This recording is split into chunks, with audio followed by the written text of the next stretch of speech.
Chapter 123. There were changes in the plan, but they could only deal with them by remaining unchanged. Eliminating these enemies was the only way. "These Imperial Navy are really powerful," Ragnar said after shooting an Imperial soldier operating a ballista to death with a bow and arrow. It was night, and the airships could only stay on the ships. Whether it was energy or visibility, these airships were not suitable for night battles. Narland observed all this. He knew that he had been preparing for this war for countless years, and he wanted to make sure that the enemy would never return. Horf ordered the longships filled with dry wood and flammables to speed up and desperately ram the ships into the connected Imperial warships. However, before many of the longships could get close, the ballistas had already smashed their masts. Ragnar was also on one of the ships filled with flammables at this time, and he and the sailors rowed desperately. 50 Demeter, 30 Demeter, 10 Demeter. Seeing that they were about to connect, Ragnar ordered all the Northland people who were still alive to abandon their ships quickly. He quickly used a flint to light a torch and threw it on top of the flammable objects. Then he jumped into the cold sea. An arrow was shot at him at this moment. The rest of the ships, except for a few that were directly sunk, were all set ablaze. Some were set ablaze, while others were set ablaze with flaming arrows. In short, it was suddenly a sea of fire. Some Northland people who were good at swimming took advantage of the chaos to swim to Horf's main fleet, including Ragnar, whose arm was grazed by an arrow. With great difficulty, they returned to the ships from the water again. At this time, the wind was blowing everywhere, and the Imperial warships were set ablaze by these inconspicuous dragon ships. The wind blew harder and harder, and the fire burned bigger and bigger. Horf ordered the rest of the people to return by ship. They had to return to the camp to rest. Looking at the retreating figures of the Northland people, Narland did not have a trace of joy. He did not expect that although the sea fortress he built could not be attacked by the enemy, it could be directly burned by the enemy. With the help of the wind, Narland was also helpless. On Gravel's side, he finally met up with Befman's people. In the city were the people left behind by Befman and the intelligence personnel hidden in Primordial Harbor. He wanted to continue attacking, but there were too many casualties. Even Tani was seriously injured because he blocked a blow for Gravel. Helplessly, he could only order his men to take the magic crystal cannons and retreat temporarily. At this time, Gravel's troops had suffered heavy casualties and were exhausted. Gravel himself was covered in wounds. On the Empire's side, a large number of the Empire's sailors who hadn't been burned to death had fled over. For a moment, the entire harbor was filled with thick smoke. With the remaining magic crystal cannons, the city walls weren't lost for the time being. In other words, even if the naval forces and airships were destroyed, Narland still believed that these barbaric Northland people would not be able to break through his iron chains. Even though the connection with the city had been cut off, the Empire's elite troops were stationed at the port under his command, and the enemy had no way to deal with the magic crystal cannons. Narland had already sent out a carrier pigeon. As long as he defended here, the Empire's reinforcements would arrive, and these Northland people would die without a burial place. Horf led the retreating fleet back to the camp. Ackerman felt that he hadn't been able to kill the enemy to prove himself today, and was somewhat unhappy. He saw a white pigeon suddenly fly across the sky, so he took a bow and arrow and shot at the white pigeon fiercely. In the end, he missed. His brother Patrick also picked up a bow and arrow and shot at the white pigeon. With just one arrow, the pigeon was shot down, and the white pigeon fell into the sea. He looked at his brother and smiled with a hint of ridicule, which made Ackerman even more annoyed. The fire in Primordial Harbor burned for a whole day and night, and Narland couldn't even put out the fire. The war was in a stalemate, which was something Gravel didn't want to see. Fortunately, Narland didn't seem to intend to pursue desperately, because Narland himself couldn't even take care of himself. That night, countless people were destined to be unable to sleep. Gravel's Northland army, the city's residents, the Empire's city defense forces, Narland's army, and even the old lion Drake Aldrich, who was lying in his hospital bed, heard what happened that night. That day was destined to be recorded in history. Gravel, who was known as the Whip of the Seven Gods by Dermond's descendants, led his army to invade Primordial Harbor, causing an unimaginable disaster. That day, March 17th, 1501, was also known as the Day of Pain. Gravel's army rested for a night inside the city walls. At least they ate and drank to their heart's content, and some people even had a good night's sleep. At dawn the next day, the Northland people stationed in the city brought the intelligence personnel to Gravel. After a night of rest, Gravel also recovered a little. He received the intelligence personnel, and the intelligence personnel brought him the city's defense map.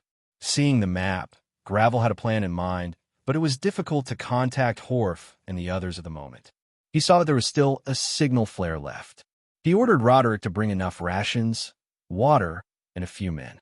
Now, he was riding a fast horse that he had seized from the city to the camp and tell Half about Gravel's plan. Gravel's Northland army was stationed in the east of Primordial Harbor. In the west, it was still controlled by the city defense forces, where a large number of nobles lived. In the areas occupied by Gravel these days, the people closed their doors and didn't dare to take half a step out. The captured Dermond were all ordered by Gravel to gather together. Over the years, Gravel had changed. He was no longer the same as before. He had become like a pure Northland person. His attitude towards these prisoners of war and slaves was no longer one of pity. Instead, everything that existed was reasonable. Everyone had their own destiny, and it wasn't something that he could change alone. He went to see Tani's injury. This was the person who had accompanied him to this day. From a small mercenary captain to the king of Northland, Tani had always been by his side. Tani also volunteered to come to this war. If it weren't for Tani, Gravel would have been killed by the magic crystal cannon. However, Tani's injury was not optimistic. In this place where there was a shortage of medicine, Gravel and Tani both understood what this meant. However, Tani didn't have a trace of regret. Recalling the scene that night, if he was given another choice, he would still choose to sacrifice himself to save Gravel. Gravel held Tani's hand. He felt hot tears in his eyes, but he held them back. He smiled at Tani and told Tani that it would be all right. When this port was taken, he would find the best doctor to treat him. Taking advantage of these few days when Roderick went to the camp to inform Horf, Gravel and Bethman's people had a good rest. They didn't continue to attack the west side of the port. Instead, they were stationed in the east side of the port and confronted Narland on the coastal defense line. Chapter 124. In the past few days, Gravel and the others hadn't been idle. They followed the information provided by the intelligence personnel and gradually infiltrated Naland's coastal defense line. Gravel would also send people to attack the main battlefield from time to time. Naland was anxious. He estimated that the Empire's reinforcements would arrive in the next few days, so he wasn't in a hurry to fight Gravel. This Gravel was also strange. He didn't seem to be in a hurry. That night, the sound of a horn came from the dark sea. Where did that horn come from? Could it be that the Northland people are attacking? Or the Empire's reinforcements have arrived? Naland was puzzled. He immediately left the barracks. At this moment, the Empire's warships outside the port were basically burned to ashes. At most, only a few broken and unmanned warships were left floating by their anchors. There might be an airship left that could still be used. At this moment, accompanied by a loud bang, a signal flare lit up the night sky. The Northland people, who had been hiding at the 2 iron towers at the port, saw the agreed signal under the leadership of Gravel and Bethman and launched a surprise attack on the towers. This was Gravel's plan. Using the intelligence personnel's information and maps, they found a path to bypass Naland's defense line and directly attack the iron towers. After taking care of the iron bridge, Horf's fleet could directly drive in and land.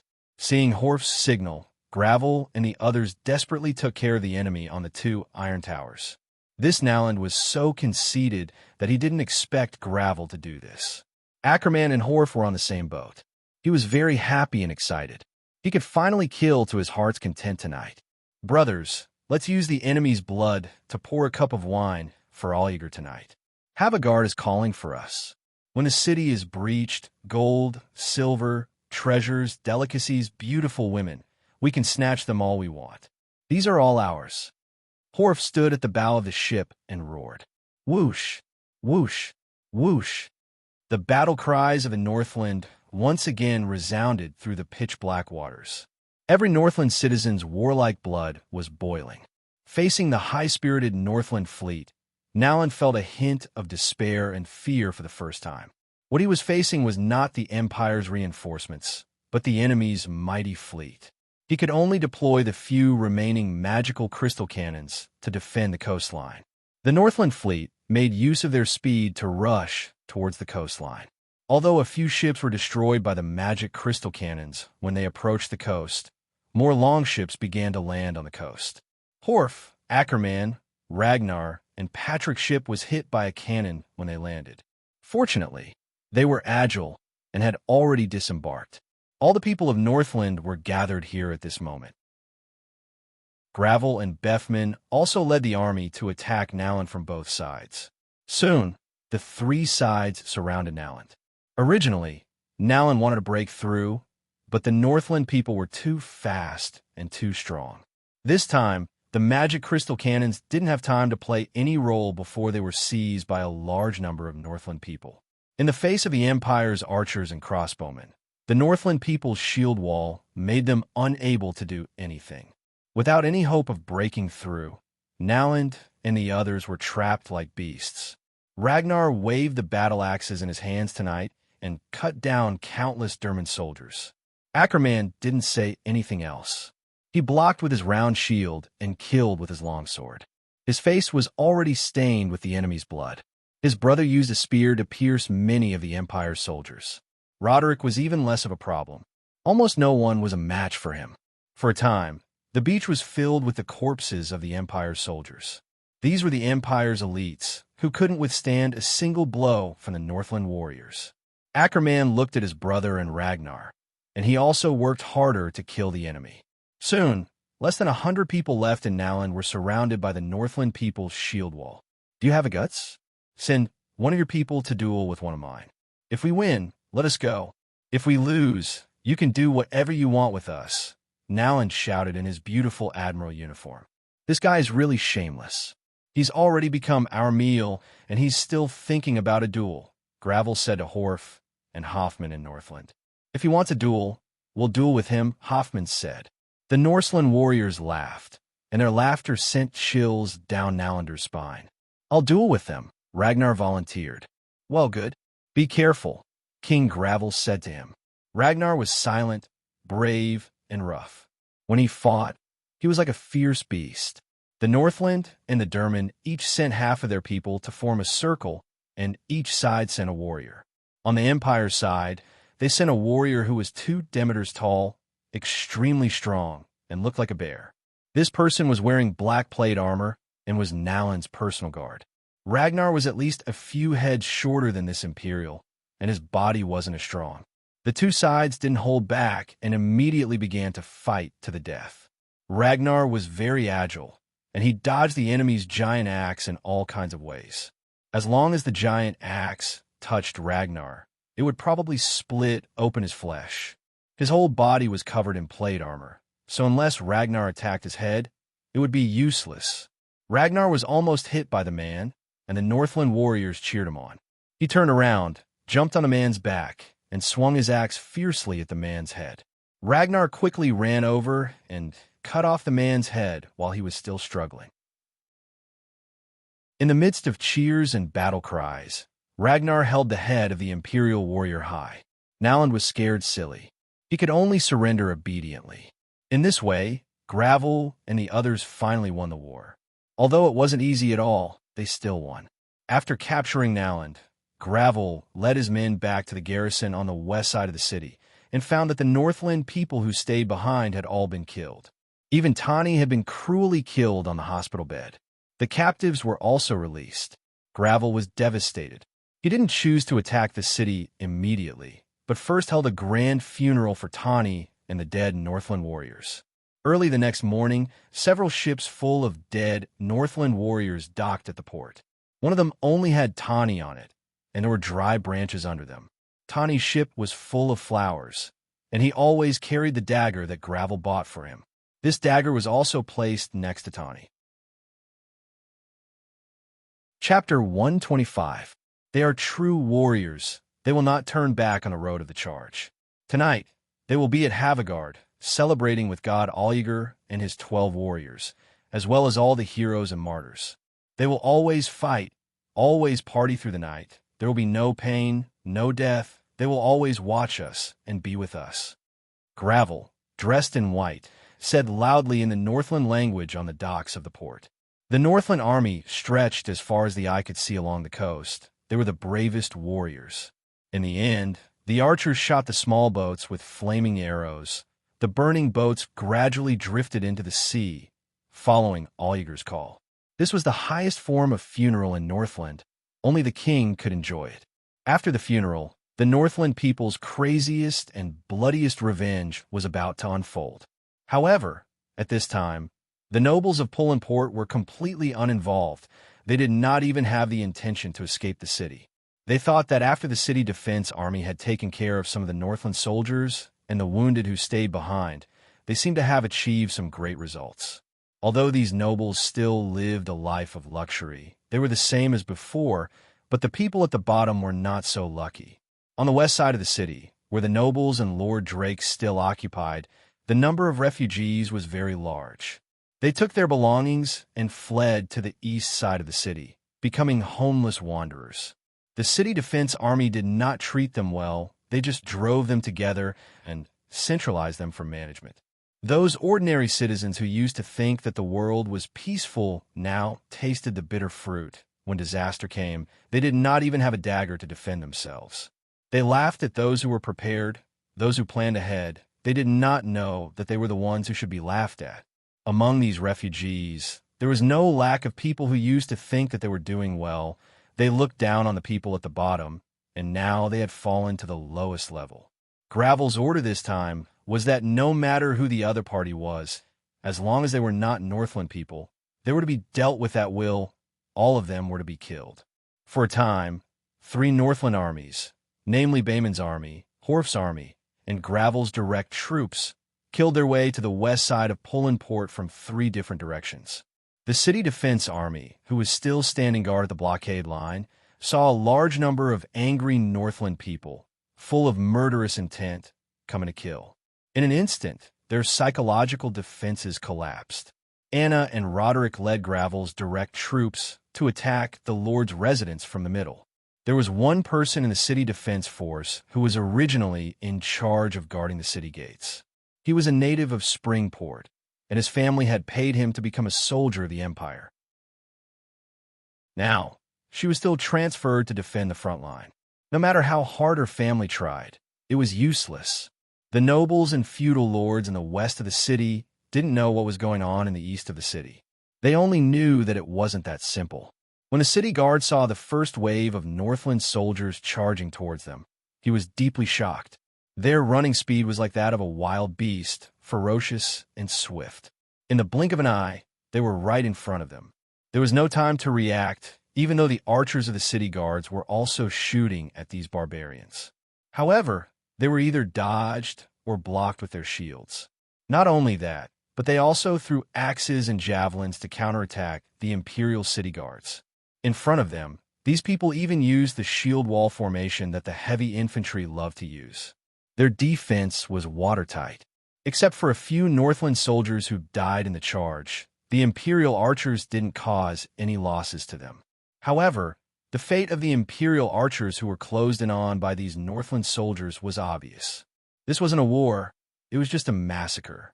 After leaving behind the corpses of the Imperial city guards and the broken purple lion flag of Lord Drake, 3 groups of Northland soldiers surrounded the fortress at lightning speed. The Northland soldiers stopped attacking, and their feudal lord called for the tied-up Naurin to be brought out. Standing under the high walls of the fortress, Naurin was in an extremely sorry state. The Imperial nobles were shocked when they saw this scene. They knew that they were like turtles in a jar, and they didn't even have a chance to escape. In desperation, these nobles could only choose to surrender. Blood for blood, an eye for an eye. In the Northland language, there was no such thing as surrender. Under Horf's order, they set up ladders and began to storm the fortress. These barbarians were too much. They didn't even surrender. Rushing into the luxurious hall of the feudal lord's fortress, the Northland warriors began to disperse and search for the whereabouts of their feudal lord, Drake Aldrich. Some of the panicked maids were killed, and some were killed on the spot by the Northland soldiers. None of the other nobles who came to take refuge or discuss matters escaped the capture of the Northland soldiers. The overlord's fortress was truly magnificent, making people gasp in amazement. These Norselanders had never seen such rare treasures, such a magnificent spectacle. There were imitation horses made of porcelain, statues of the 7 gods made of white jade, all sorts of exotic plants, huge fountains and swimming pools, golden statues, and so on. This was an eye-opener for the warriors of Norland who had been fighting for so long. If they could take it, they would take it. If they couldn't take it, they would think of a way to take it. If they couldn't take it, they would destroy it on the spot. They were so barbaric, so valiant, so domineering. This was strength. In this world, strength spoke louder than words. Finally, in a sewer leading to the outside world in the fortress, the Northland soldiers intercepted the old Drake. This information was provided by a servant. Otherwise, this old man might really have escaped. Horf rewarded the servant by cutting off his head with his own hands. He hated traitors the most. The old feudal lord was captured and brought to Gravel's camp. Tonight was destined to be a sleepless night. The city defense forces had completely collapsed, and there was no resistance in the city. It was destined that some people would become fish on the chopping block. Because the Northland attack was too fierce, almost no refugees escaped the city. The city was completely controlled by the Northland people.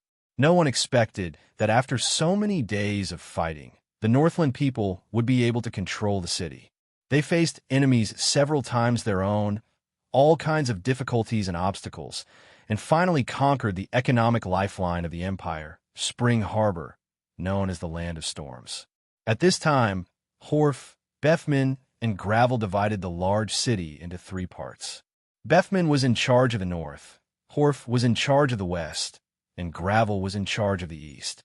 Just like this, a real carnival was about to begin, an unprecedented disaster. The nightmare of every Derman, this economic stronghold, was about to become a hell on earth. Chapter 126. Now, the Northland people no longer had any opponents in the city, and they could do whatever they wanted in Pullenport. After the looting of this prosperous city, it could be said that the wealth that had been accumulated over the years was all gone. The native of Pullenport, who had spent money to be a city guard, was captured because he was injured. These few days, he could really be said to have seen what was called hell on earth. These fully armed and battle-ready Northland people, in addition to the Derman Empire soldiers, treated the unarmed Derman ordinary people even more cruelly. The Northland people rushed into the streets, and when they saw something they liked, they went from house to house and looted. They killed whoever they saw, and those who did not kill were kept as slaves. Of course, this included slaves in certain aspects. The people, who were used to peace, were completely scared out of their wits by this scene. They did not know who told them that there was an area in the west of the city that no Northland people could attack, and that all Derman people were allowed to take refuge there. This news spread among the refugees, and they desperately rushed there. That place seemed to be where the church was. Could it be that the church had sent people to protect these refugees? The refugees did not care so much. Now, time was life. The west of the city was mainly controlled by Horf's army. In the temporary military camp where Horf was stationed, it was originally a noble's courtyard, but now was occupied by Horf. In the courtyard, there were ruins, corpses, and flames that had not yet been extinguished. The originally beautiful courtyard no longer existed, and in its place was a devil's lair. Gravel led Roderick, Anna, and a group of personal guards here. After so many years, Horf had not changed at all. It was Gravel who had changed. Originally, he was still somewhat resistant to this kind of thing, but now, although he would not be as cruel as Horf, he was used to it for the sake of benefits. The Northland people were naturally warlike and liked to loot. The soldiers of the Empire prayed not to die in battle, while the soldiers of the Northland prayed to die in battle. Only then could they return to the embrace of God Alyagar and live eternally in the Hall of Valhalla with the 12 warriors and the martyrs. When they arrived at the entrance of the courtyard, the two Northland soldiers who were in charge of guarding the entrance each brought along a Derman soldier who was being raised like a dog to guard the entrance. One of the two Derman soldiers who were raised like dogs was the injured native of Plinport. Seeing Gravel and the rest arrive, a Northland soldier holding a round shield with a golden bear on it kicked the butt of one of the dogs, and that dog began the exchange. Half of the dog's tongue had been cut off. The Northland soldier laughed out loud, and the other soldier did the same thing. Gravel was too lazy to care about Horf's bad taste. As long as it was the enemy, it didn't matter. The Derman treated their enemies no better than animals. They went in and found Horf. Horf was fighting with 5 naked young Derman women. The people around them were cheering. Horf's shiny bald head and bulging muscles made him look as fierce as ever, even though he was over 50 years old. The 5 women couldn't even withstand a single blow. One of them was hugged by Patrick and started fighting with his father. Ackerman wasn't like his brother. He was only interested in the treasures. He picked out some beautiful jewelry from the gold and silver that he had plundered over the past few days. He only loved Isabella, so he wanted to personally pick out a beautiful gift for her. Ragnar was sharpening his axe alone in a corner. He noticed that Gravel and the others had arrived. Ragnar had rested well and eaten well these days. This was enough for him. He was actually quite disgusted by the violence against the weak. He didn't think it was necessary to kill those who deserved to be killed. There was no need to make things difficult for the rest of the people. He wasn't being merciful. He just thought that the people of the Empire were like sheep with 2 feet. People wanted to eat sheep, but there was no need to kill them all at once. They could be slowly eaten. This was a long-term solution. Seeing that Gravel had arrived, Horf slapped the white butt of a woman who was fighting fiercely. He pulled out his weapon and asked his men to bring a noble's coat and put it on. He knew that Gravel must have something to discuss when he came to him. "Hey, my good brother, my king, what brings you here personally?" Horf opened his arms and walked towards Gravel. "You're talking to the king. Please show some respect." Roderick stepped forward to stop him. "Aren't you the young man who came to me for help a few days ago? What's your name again?" "Sorry, I forgot. I don't care who you are. If you make me unhappy, I'll chop you in half." Horf suddenly flew into a rage. Gravel motioned for Roderick to step back. He also intended to protect Roderick. He knew Horf too well. Even if he was the king, Horf probably didn't care about him. "My good brother, you've been in good spirits recently. Don't let these trivial things affect your mood. I'm here today to tell you good news." Gravel stepped forward and gave Horf a bear hug. Anna saw all of this, but she didn't say a word. She and Gravel had been together for a long time. She knew Gravel and Horf too well. Only a young man like Roderick would dare to act rashly just because he had some strength. One must know that these people didn't crawl out from a pile of corpses. The good news, Gravel told Horf, was that he was going to hold a large-scale sacrifice here to thank the gods for their blessings and victory.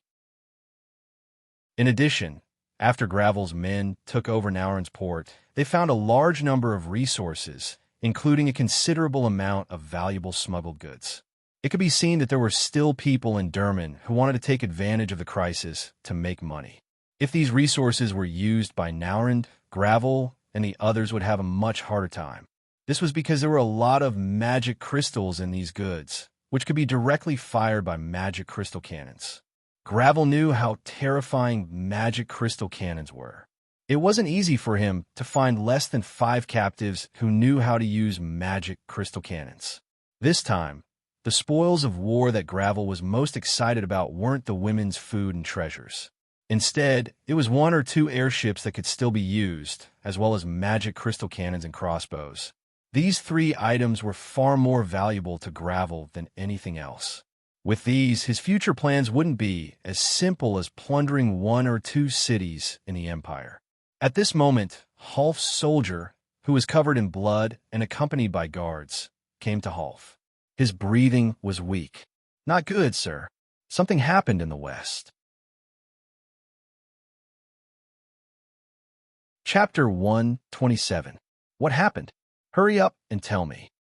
Horf knew the severity of the situation when he saw his soldier in such a sorry state. However, he was embarrassed in front of Gravel. I was with a dozen people who wanted to rob the church. However, when we got there, we saw a large number of Derman soldiers heading in that direction. A few of us wanted to chase after them, but we were sent flying by an invisible force. Some of our brothers were sent flying and died when they hit a stone pillar. I was lucky enough to survive by falling into a bush. The Northland soldier was on his last breath. Is that so? Hurry up and bring me there. Hoffman ordered someone to carry the injured soldier away for treatment. He also went to change his clothes. After a while, the injured soldier brought Gravel and Horf to the church where they were sent flying. There were still refugees rushing over. There were too many Derman soldiers. Gravel and the rest were already numb to it. They couldn't even kill them all. The city was filled with people who had lost their homes because of the war. Horf saw the church and wanted to walk in like the refugees. However, he was sent flying a few meters away in front of everyone. Horf was furious. He grabbed a few Derman soldiers who were running for their lives not far away and wanted to force his way in. However, the Dermans still managed to enter the church. In a fit of anger, he swung his axe at the invisible boundary. The axe was sent flying, and he could feel his hand bleeding. Patrick also wanted to give it a try. He ran forward, but ended up in a worse state than his father. He knocked himself unconscious. Enough. It seems that someone powerful in magic has set up a barrier here. He doesn't want us to disturb him. From today onwards, no one is allowed to come close. You can only guard this place from afar. If anyone comes out, you could do whatever you want to them. At the same time, set up a checkpoint here. Every day, when the sun shines on the top of the church, only the first 100 people are allowed to enter. The rest will be killed without mercy. Gravel said loudly and ordered everyone to retreat. Everyone had no choice but to follow Gravel's instructions. However, no one expected that Gravel had his own plans. The next day, a group of Derman refugees hid in various corners. They heard about Gravel's rule, which meant that only 100 people could survive every day. They were all waiting for the sun to shine on the top of the church. Finally, the sun shone on the spire of the church. Everyone rushed there as if their lives depended on it, but they did not care about Gravel's orders. They just wanted to rush in directly. Only then would they have a chance if they relied on their numbers, and the Northlanders could not kill them. There were at least 1,000 people rushing over at the same time, and the people of Norland did not stop them at the first moment. In a short moment, almost 100 people, the Northland people started killing people. They shot with arrows, with spears, and with swords and axes. After killing for half a day, at least 300 people rushed into the barrier. At this time, inside the barrier, a Derman wearing a cloak was not very eye-catching. He came here with a group of people and could finally take a breather. At this time, many mounted knights wearing black armor and winged helmets surrounded the group of newcomers. All of you immediately remove everything from your bodies. You're not allowed to bring anything. If anyone disobeys this order, they will be killed without mercy. A person who looked like the captain of the knights rode on a tall horse and waved a long sword and said. The Derman looked at the others. They were happy to have escaped the clutches of the Northland people at first, but now they didn't know what they were going to face. The expressions of the others were full of twists and turns. They went from excitement and happiness to worry in the blink of an eye. Like the others, these refugees had left their belongings behind, leaving not a single piece of cloth on their bodies, regardless of gender or age. Of course, most of the people who could rush in were men and young women. There were very few old people and children, but it was not like there were none. Everyone did as the captain said. Even if they brought all their belongings, it was not worth as much as their lives. They provided this shelter, so any request was reasonable. The Derman who sneaked in took off his clothes and threw them on the ground.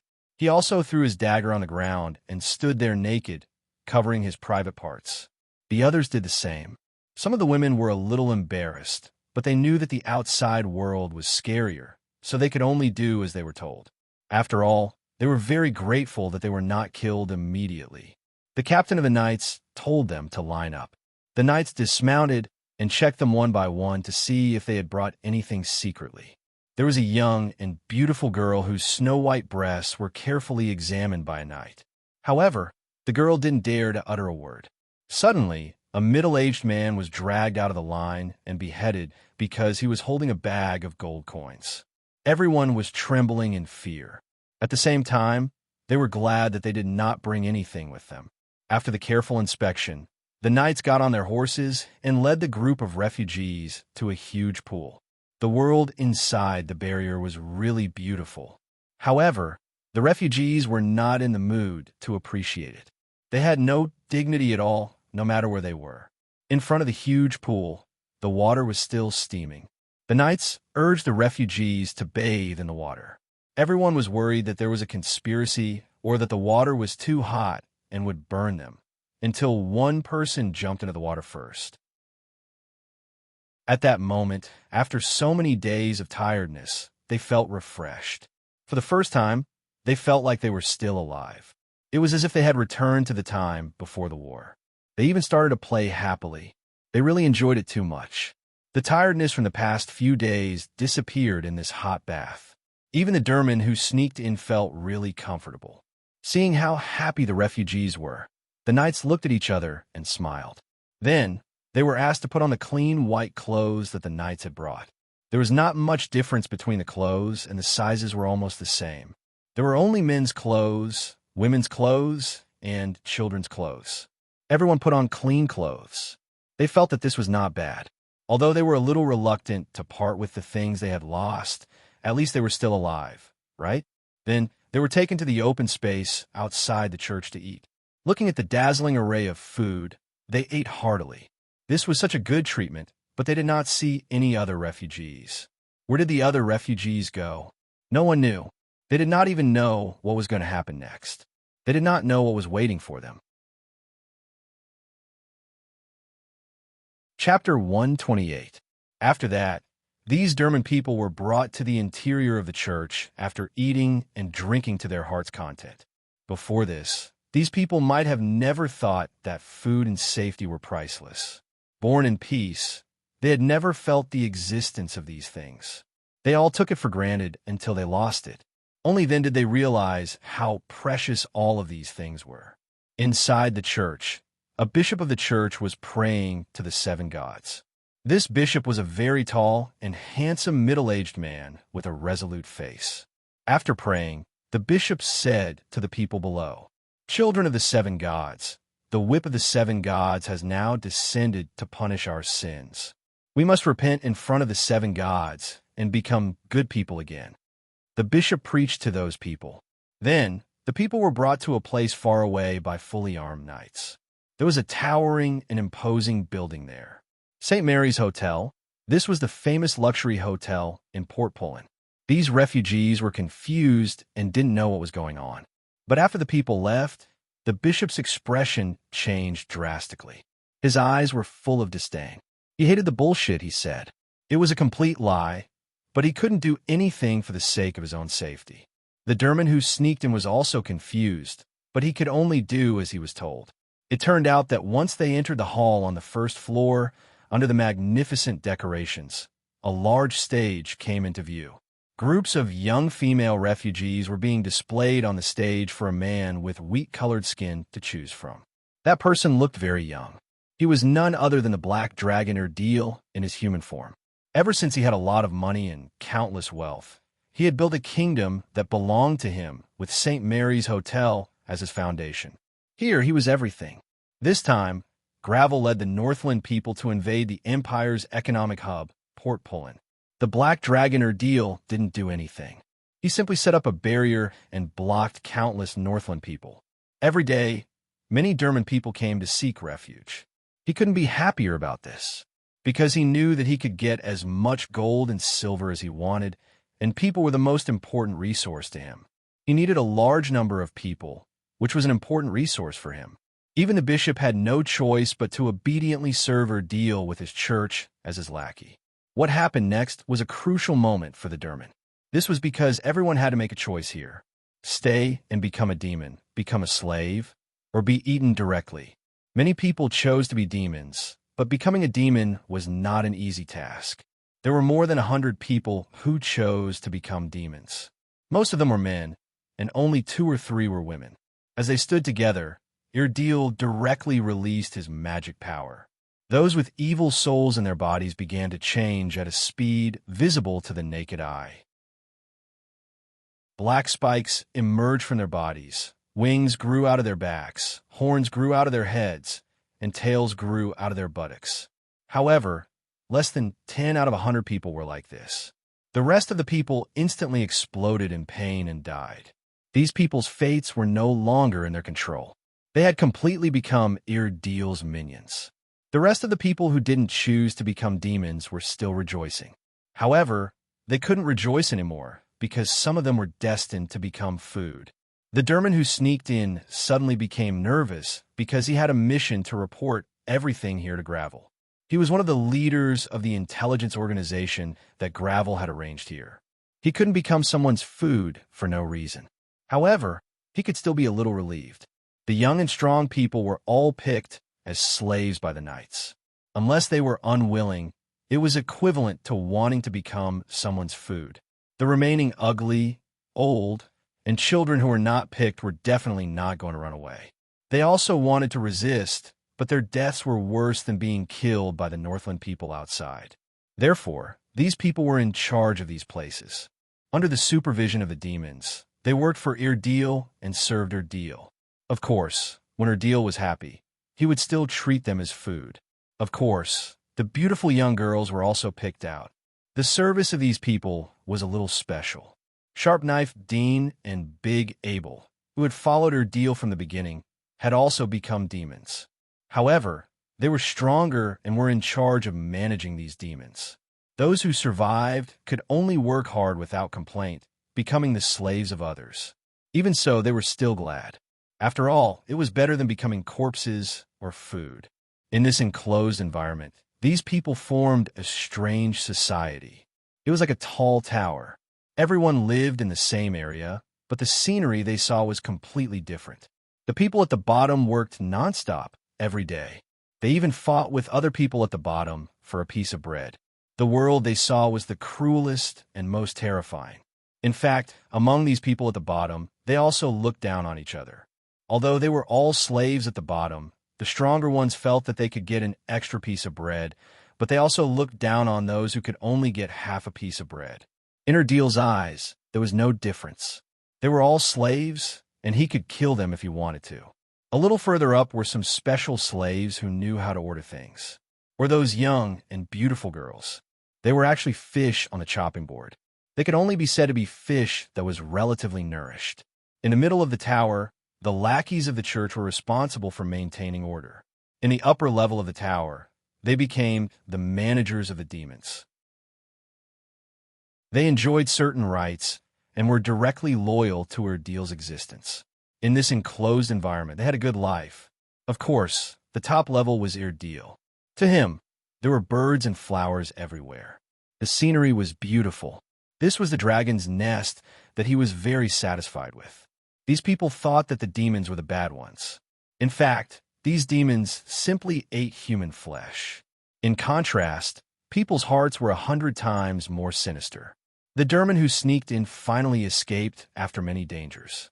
He reported the situation here to Gravel himself. After Gravel learned about it, he ordered the army to prepare to withdraw. They had to wait until the ceremony was over before leaving this place completely. Those beautiful young women who were selected seemed to be living a luxurious life in this enchantment. In fact, it was not that simple.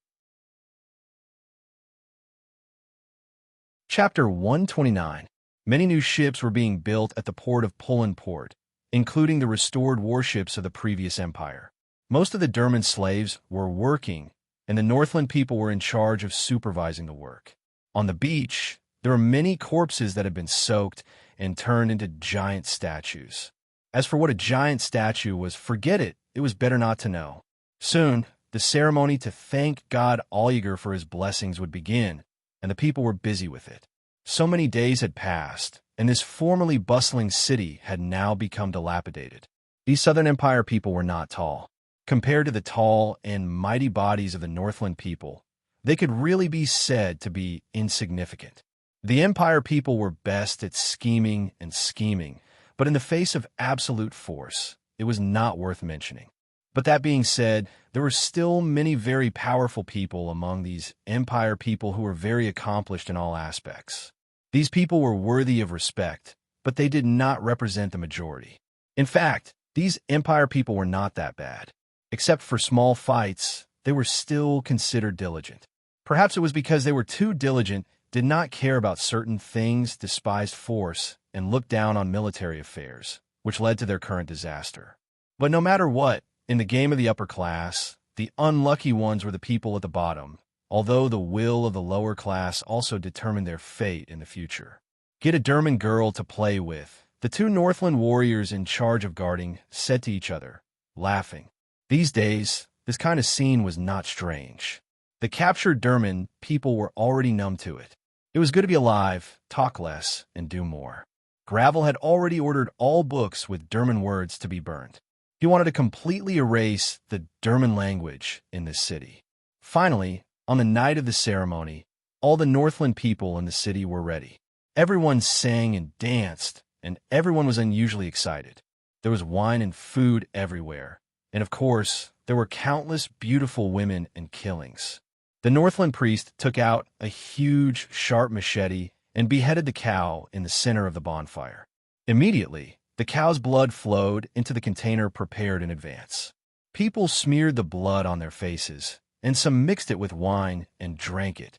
The Derman trembled with fear. The priest held up the head of the ox, and the crowd shouted with joy. The fate of the Derman and the ox was no different. Next, several beautiful Derman women were also tied up. They were the same as the cow. The only difference was that the tears of the beautiful women had dried up.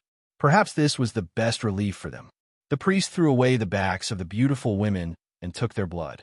All the Northland people happily joined in the feast. This was the best way to experience their god up close. The ceremony had not reached its climax yet.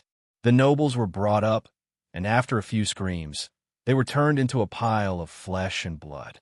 At this time, the climax of the ceremony came. The priest, whose face was painted white, was wearing a white robe, just like Azrael. They brought up the main character of the day, the old feudal lord, known as the Sleeping Lion, Drago Aldrich. He was Theoden's uncle, and it was not easy for him to survive until now at such an old age. The crowd cheered, because the highlight of the night was the execution of the Blood Eagle punishment on the old feudal lord. The so-called Blood Eagle punishment was to cut open the person's back, cut off his skin, and hang it on 2 trees. When the sun shone on it, it would look like a young eagle that wanted to soar with its wings open. This night, there were painful screams, cries, laughter, singing, and dancing. Of course, there were happy and joyful cries of men and women. You all know, after a night of revelry, corpses littered the ground. Spring Harbor had become a burning city of the dead. Anyone who came here would probably vomit nonstop. Delman men strung up on pikes, white women burning houses. Humans were indeed the most terrifying. War was the result of the people bearing the consequences of their superiors. Spring Harbor was a tragic and terrifying place.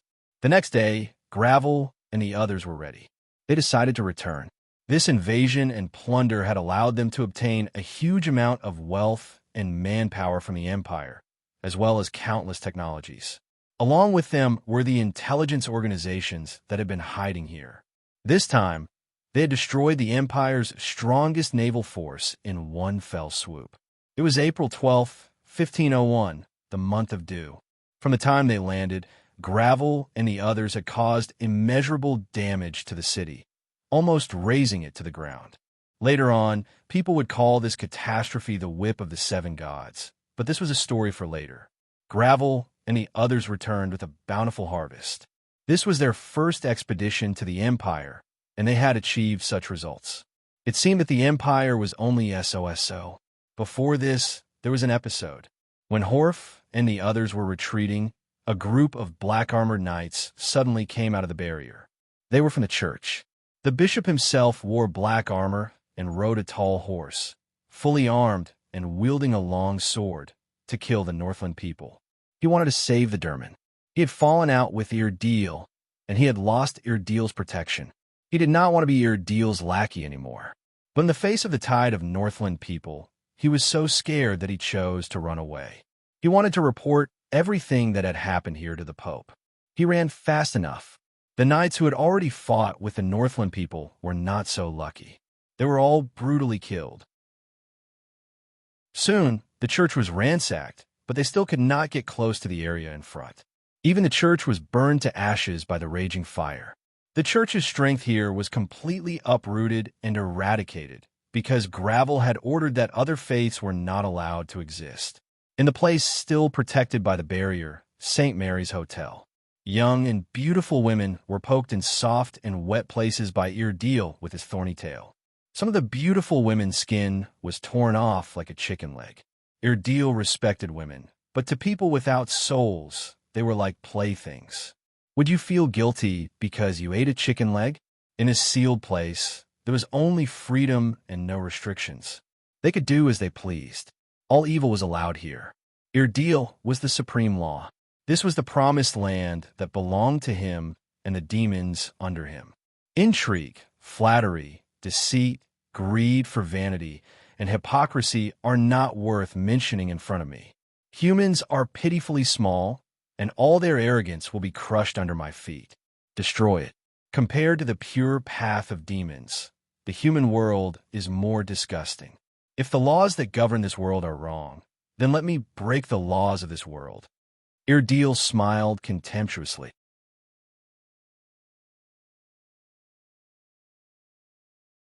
Chapter 130.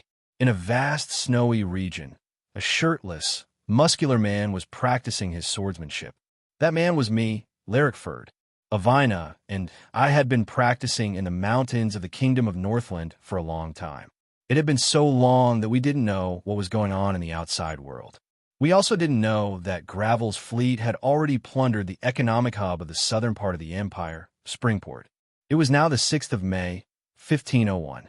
Gravel's fleet had already returned to the capital of the Kingdom of Northland, Gorgon.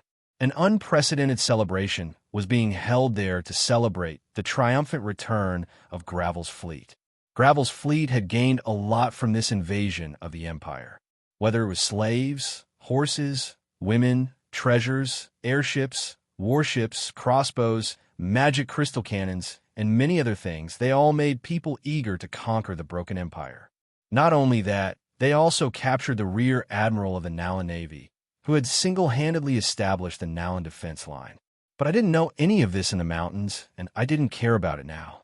None of this had anything to do with me, because I had more important things to do. Avina and I had been relying on each other for so long, and we had to prepare for what was going to happen next. After such a long time of preparation, I felt that the time was almost right. Under the guidance of the Belgrave Flamarya, my combat skills and draconic magic had become more proficient, and I could use them freely. At the same time, I also learned a lot of things that happened in the past. It wasn't a matter between mortals, but between gods. The current me was no longer the me of the past. It could be said that my realm and vision had become higher. I learned a lot of things, including some of the realms of strength. In addition to ordinary people, there were some powerhouses above them, such as angels, demons, and dragons. This was a level. These powerhouses often stopped at the strength of their physical bodies or magic. They were definitely stronger than human powerhouses, but this was not absolute. Some humans could also reach this level through hard work. Above them were high-level dragons, archangels, and demon lords. The strength of this level was even more powerful and was equivalent to the elite level. Although very few people had reached this level, there were still many people on this continent who had reached this level as time passed. But on the internet, that was a level that not many humans could reach. That was the domain level. It could be said that the domain level was a threshold. It was when one's physical body and magic power reached a state of perfection. The next step would be the god's domain. However, it was not that easy to reach the domain stage. One had to have a certain level of understanding of the laws of heaven and earth. Although it was rare, it was still far beyond that. In the domain realm, the most common ones were dragons, demon kings, and archangels. These were the true experts of this level. Because I inherited the physical and spiritual power of the Belgrave Flamariah, and I absorbed the dragon soul power of the Durandi Lego, it wasn't surprising that my spiritual power returned to the state of a domain. Under the guidance of Yin Long, I cultivated for such a long time, so it was relatively easy for me to reach the domain level. This wasn't because of how hard I worked, but because I was a dragon descendant, I was the Belgrave Flamariah, and the Belgrave Flamariah was me. On the other hand, ever since AI Wayna started training with me, her rate of improvement couldn't even be described as rapid. It was practically breaking through her limits. I had to admit that whether it was the mysterious blue magic protecting her body or Avina's background, I felt more and more that this woman had many secrets that I didn't know. Her resolute eyes, her feelings for me, her tolerance and understanding of me. Ever since she made up her mind to become stronger with me, I couldn't leave this woman in my heart. I felt that no matter what I encountered, I wouldn't be afraid or confused. Similarly, in order to protect Avina, I would never let go of anyone who dared to hurt her, no matter who they were. I had a responsibility, and my heart was filled with endless love for Avina. With Avina's current strength, although there was still a gap between her and the domain level, compared to ordinary high-level dragons, archangels, and demon lords, Avina's strength was much stronger than theirs. From an ordinary girl to such strength, it was simply terrifying. If I hadn't seen it with my own eyes, I probably wouldn't have believed it. At the place where we lived, on the calm surface of the lake, I stood in the air, my skin replaced by blazing dragon scales, and I transformed into a half-dragon. I held the sword of retribution in my hand, and injected the dragon's soul power of the Belgrave Flamariah into the sword, turning it into a sword that could burn. Because this sword of retribution wasn't an ordinary sword, I found it in the trash pile of the mermaid Princess Alice in the deep-sea fortress. It was a one-handed sword forged by a dwarven master forger, and could be said to be famous and incomparably sharp. At this moment, I had completely entered a state of selflessness. This state of selflessness allowed me to toss all the trivial matters and worries of the mortal world to the back of my mind. Ever since I started learning draconic magic from the Belgrave Flamariah, this draconic magic, which contained the path of destruction, filled me with the desire to kill. My emotions were easily agitated and difficult to control, but this was also one of the directions of my cultivation. My decisiveness when wielding the sword, every baptism of iron and blood, transformed me into a sharp sword that was unstoppable. The purer it was, the more frightening it was, and the greater its might. It was easy to say that one had no distracting thoughts, but in practice, perhaps only a person with strong enough willpower would be able to do so. The small wooden house we lived in had a lake, a mountain, and a forest. Later on, the Belgrave Flamariah told me that this was the place where he had trained in the past. Of course, only I would be able to find this place because a barrier had been set up here. Apart from gods, no one at the domain level would be able to discover this place. In this beautiful place, Avina and I became stronger together because we knew that the enemies we were about to face were 3 demon kings who would definitely not show any mercy to us. These 3 domain-level demon kings were different from the previous ones. They were either new or had shown mercy to us. These 3 demon kings wanted to eliminate me as soon as they saw me, and then they themselves wanted to become reincarnated demon gods. At the very least, they wanted to steal the at-home magic equipment in my hands. I could only become stronger. Only then would I be able to complete my mission and protect the people I loved. Of course, now that I had reached the domain level, I wanted to leave this place and find an ancient corpse emperor with Avina to retrieve the magic equipment.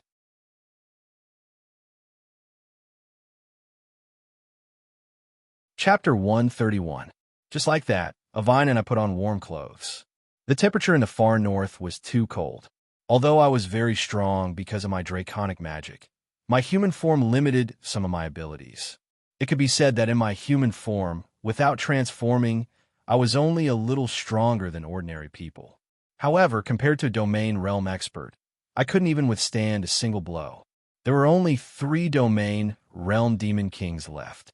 They were the ancient corpse emperor, the fallen angel, and the lord of curses. These 3 were my targets. However, I heard from the Belgrave Flammaria that there was a domain realm expert in the far north. This person was very mysterious. He could be called a true ascetic. He had no desires. He wore coarse clothes and rarely ate food. He cultivated all year round and walked in the far north. Not many people had seen him, other than domain-level masters like Flame Dragon Belgrave, who might be able to see him. There weren't many ordinary people who could see him. The Belgrave Flammaria told me that I had fused with the dragon soul power of Geron D. Lego. In addition, I had been cultivating for a long time. In theory, my strength should have reached the domain realm. However, I had just reached the domain realm. I didn't have any real combat experience. I was only relying on the battle tactics that Yin Long taught me. However, in a real battle, it wasn't that simple. There were many factors that would affect my performance. However, according to the Belgrave Flammaria, this ascetic didn't like the power struggles of the secular world. He didn't have much of a distinction between good and evil. He just cultivated instinctively to become stronger. It was as if this world had nothing to do with him. This time, we came here hoping to find this ascetic and exchange some pointers with him. We wanted to see where the gap between us was. At the same time, I wanted to gain some real combat experience. This way, it would be much better than me going directly to the ancient corpse emperor. After all, he wouldn't be merciful anymore. It was very difficult to find a person in this vast world. Moreover, the person we were looking for was a domain realm expert. I really hoped that I could meet this mysterious ascetic. I heard that his background was also very mysterious. Avina and I walked through the snowstorm one after another. Avina's strength had also improved rapidly during this period of time. Although she wasn't much stronger than me, she wasn't much weaker than me. Otherwise, ordinary people wouldn't have been able to survive in such a harsh environment. Because we were looking for someone, we didn't dare to move too fast. Of course, we couldn't move fast even if we wanted to.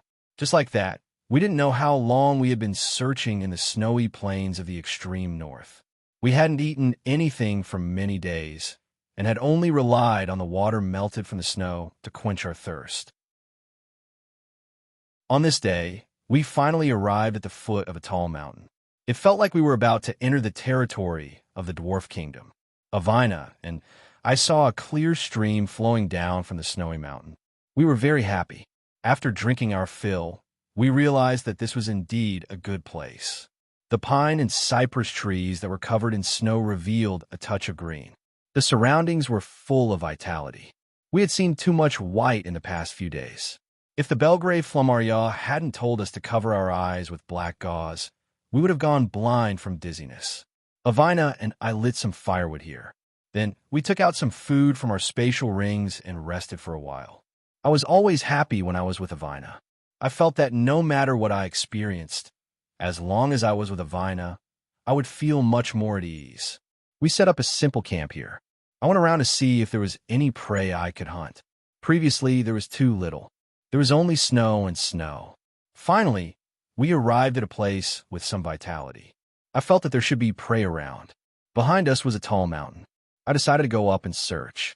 Avina went with me. We summoned Sim. Sim was the Singao pirates that Avina and I had encountered back then. We were imprisoned on a ship. Later, the ship had an accident and drifted to an island. On that ship, I'd saved a sled dog and named it Sim. Later, Avina had formed a contract with it, and it became a summoned beast. Now, Sim could travel with us. After exiting the magical space, it happily stuck out its tongue and ran through the snowy mountain. A snow fox appeared in front of us. Sim dashed forward and wanted to catch it. However, with Sim's speed and agility, it couldn't catch up with the fox. The fox had white fur all over its body. It was very cunning and smart. We chased after it. Avina's speed and agility couldn't catch up with the snow fox. If I transformed into my half-dragon form, the snow fox definitely wouldn't be able to escape from my hands. However, I wouldn't do that. It wouldn't be fun to hunt that way. At this moment, we followed the snow fox. Unknowingly, We had arrived at the entrance of a cave in the mountain. The snow fox had disappeared in a thin air right under my nose. I was curious and went to check the cave entrance. Ivana also followed me. However, we didn't find anything. Just as we were about to give up, we felt an oppressive pressure descend on us. I was very familiar with this pressure. It was just like when I had first met Yin Long and Bel Leviticus. However, this time, the pressure was much stronger. Avina's reaction was even more obvious. She definitely hadn't reached the domain level yet. Naturally, she couldn't resist this kind of domain level pressure. Stranger, you should let this snow fox go. She has accompanied me here for many years. The voice was actually speaking in the ancient Northland language. Although I rarely spoke the Northland language, I could still understand most of the words. Ivana was in pain. She couldn't even stretch her body. Fortunately, this pressure didn't last for long. Soon, the person we hadn't met before dispelled it. Could it be an ascetic from the far north? In this desolate and uninhabited place, the only one with such strength could only be that mysterious ascetic cultivator from the extreme north. However, until now, we hadn't even seen this expert's face. We had only heard his voice. His voice was very bold. It was clear that his strength was definitely above ours. Facing such a person, our attitude was very polite. At this moment, we were quite happy. After all, after searching for so many days, we had finally found this legendary ascetic. Hard work pays off. I didn't expect that we would find him because of Snow Fox. Chapter 132. Come in, young man. Then the voice called me and Ivana to enter the cave. Ivana and I entered the cave. The cave entrance was a little narrow. I didn't know why the stranger called us in, but I believed that it couldn't be anything bad. After entering the cave, we realized that the narrow cave entrance had suddenly become wide and spacious. A small bridge over flowing water, a stone pavilion, a stone table, and a stone chair appeared in front of Ivana and me. Then, an old man with long blonde hair, wearing coarse hemp clothes, walked over. Behind him was the snow fox we had been chasing earlier. The snow fox looked at us with a pair of intelligent eyes. She hid behind the old man, obviously still afraid of us. Young man, you didn't come here just for my snow fox. Tell me, what do you want? Although the old man looked very old, he looked very energetic. I want to spar with you. I know that you're a domain expert. I hope that you can help me. I said, you want to spar with me? That's great. I haven't met a worthy opponent for many years. When the old man heard that he wanted to spar with me, he laughed happily like a child. Then, where do you want to spar? It's not good here, I said. Please follow me. The old man led us out of the cave. After leaving the cave, we came to the peak of the mountain. There was a flat ground there. The old man said that this was the place where he practiced his swordsmanship. Here, we could spar as much as we wanted. Then, I won't be polite. Then, I transformed into my half-dragon state. However, after exchanging 2 moves, I clearly felt that something was wrong. How is this a spar? He was going to kill me. As soon as I opened my mouth to say something, I felt a strong force on my butt. The stranger had kicked me down the mountain. I heard the wind whistling in my ears. I was flying in the sky. After a long time, I fell to the ground with a pong sound. Fortunately, I wasn't injured. However, I felt that my bones were about to break. Although I already have the strength of a domain, I haven't completely dragonized yet. So, falling from such a high mountain still made me dizzy and faint. Looking in the direction I fell, the old man shook his head and sighed. Young man, it is not that I am being cruel, but this opportunity cannot be missed. In a while, you will understand the mysteries behind it. Ivana was very worried about me. She wanted to go down to look for me, but the old man stopped her with a smile. He said that he knew who I was the moment he saw me. When I transformed, he couldn't be more familiar with my aura. He told Ivana not to worry. He was doing this to help me. They only needed to wait here for a while. I didn't know how much time had passed before I slowly woke up. I cursed the old man for being unkind before I got up. I couldn't do anything about it. At this time, it was useless to scold him. I first checked my body. After confirming that there were no major problems, I stood up. However, the scene in front of me gave me a huge shock. In front of me was a huge mountain gate that was simple and unadorned, but had a majestic aura. It was already dark, and the stone gate shone under the moonlight. The patterns on it were dazzling. It was like the residence of the gods in the legends. The stone gate had Elvish and Northland words on it.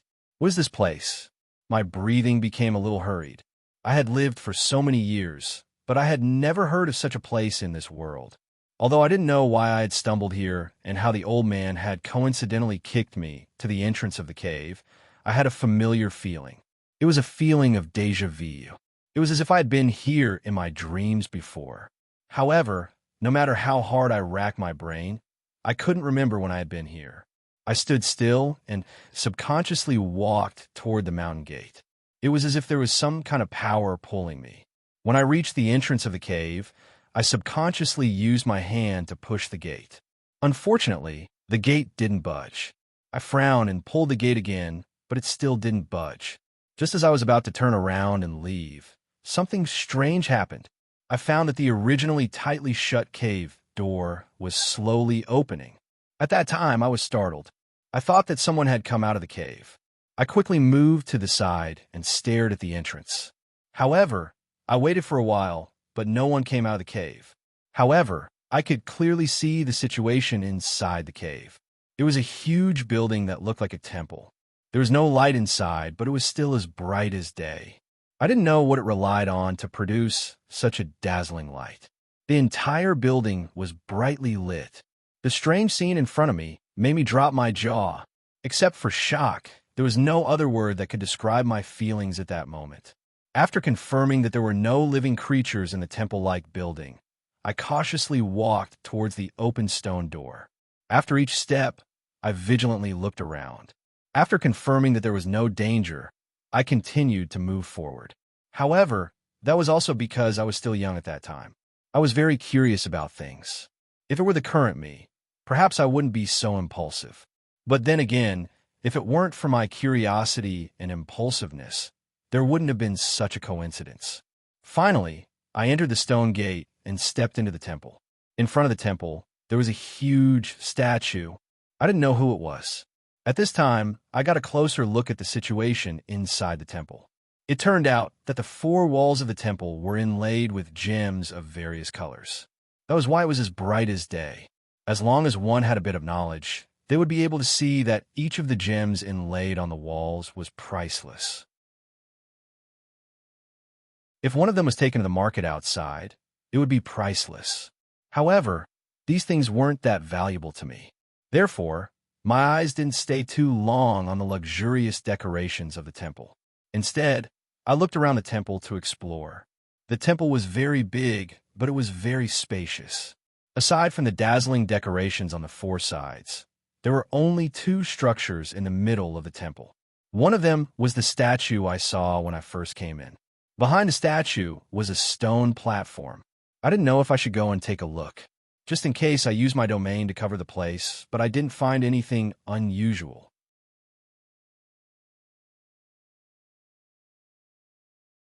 Chapter 133. The stone platform looked like it was used for some kind of sacrificial ritual. It also looked like a place to store important things. In short, it looked like it was from a very long time ago. I think he should be there soon, the old man said to Avina with a smile. Avina was confused. Only the snow fox looked at her with a smile. I didn't think too much about it and quickly ran up the platform. At the top of the platform, I saw an antique wooden box. My heart stirred. Would this box contain some useful treasures? I carefully picked up the box. As soon as I got the box, I immediately jumped down from the high platform and hid my body. I had heard that this kind of ancient building often had hidden mechanisms. If I touched someone's treasure, it wouldn't be fun if some mechanism was activated. However, I waited for a long time, but nothing special happened. Only then did I heave a sigh of relief. I wasn't in a hurry to open the box. The box could be opened after I got out. Right now, I decided to use the remaining time I had to explore the cave. After going around the high platform, I was surprised to find that behind the high platform, there was actually a stone door. Beside the stone door, there were inscriptions written in ancient Elven and ancient Northlandic. Open when the moon is full. close when the sun rises. Could it be that this stone door is telling me to leave this place before daybreak? Thinking of this, I casually pushed the door. Unfortunately, the stone door didn't budge. At this time, the stone door opened by itself. I hugged the box I had taken from the platform and walked out of the cave. At this time, the sky wasn't as dark as before. The east was faintly turning white. This was the sign that the sun was about to rise. I was glad that I had almost forgotten the time. If I had missed it, the stone door would have closed and locked me inside. That would have been terrible. When the first ray of sunlight shone into the valley from the east, the stone door in front of me, without any warning, suddenly let out the sound of the mechanism, and with a rumble, it closed. After the stone door closed, I went to the stone door again. However, no matter what I did this time, the stone door remained silent and didn't seem to have any intention of opening. It seemed like the ancient Elven language and Northland language on the stone door didn't lie to him. If the stone door was closed, it really couldn't be opened. If he wanted to open it again, he would have to wait until the night of the full moon. Although I was a little disappointed, it was good that I already had the box in my hands. Everything was waiting to be open when I got back. "Young man, are you all right?" A familiar voice sounded behind me. I turned my head and found that the blonde old man had appeared behind me at an unknown time. "You kicked me down from such a high mountain. Do you really think I'm made of steel?" I thought about how I fell down from the top of the mountain last night. My bones were still aching. "Aren't you still alive?" "Belgrave Flamaria." The blonde old man relaxed when he saw that I was fine.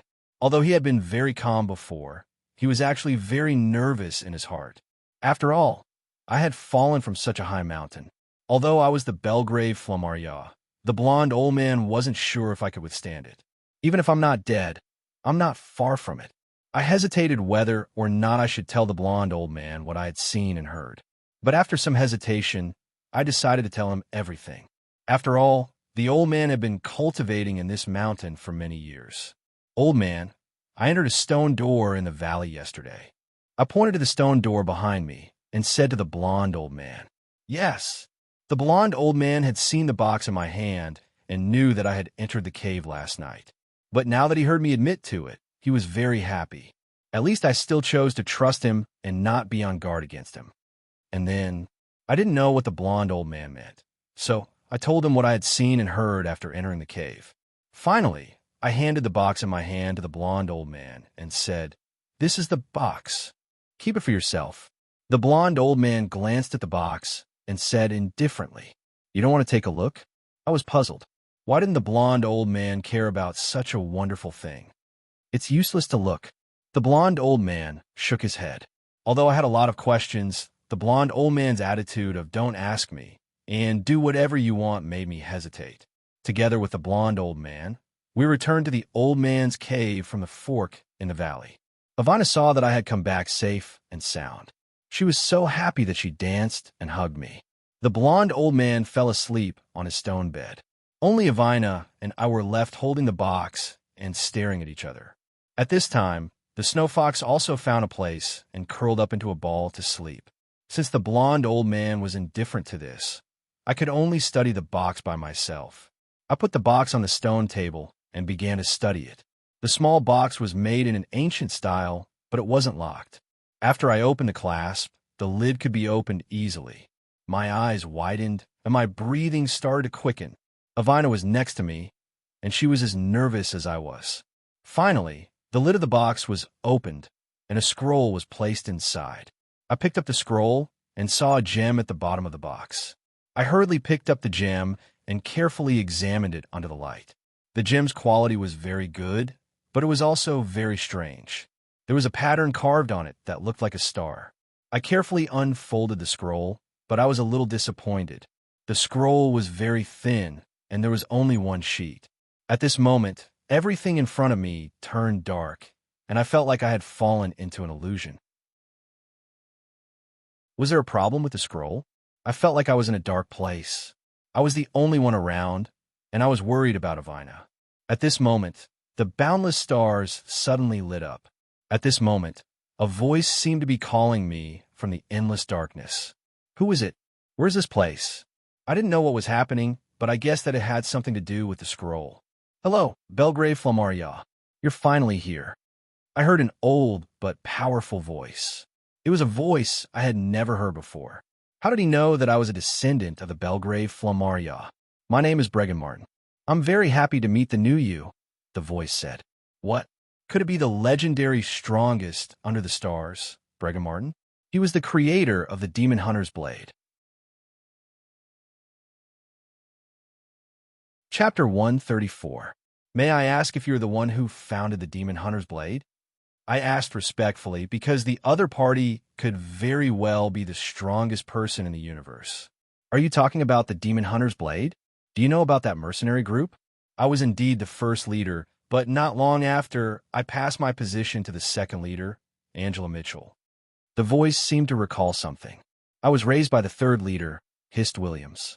He was also the one who taught me how to become a mercenary." Haha, so it's little Hist. That little brat is indeed interesting. Then, the stars in the darkness suddenly lit up and converged into an old man with long white hair and a white beard. He was dressed in a white robe and was standing before me. This white-haired old man was formed by the light of the stars.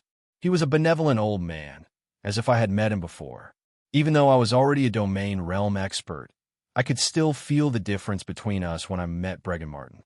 It could be said that even the golden-haired old man I had met before had a certain gap in strength, not to mention this old man in front of me, who was once known as the strongest person in the universe.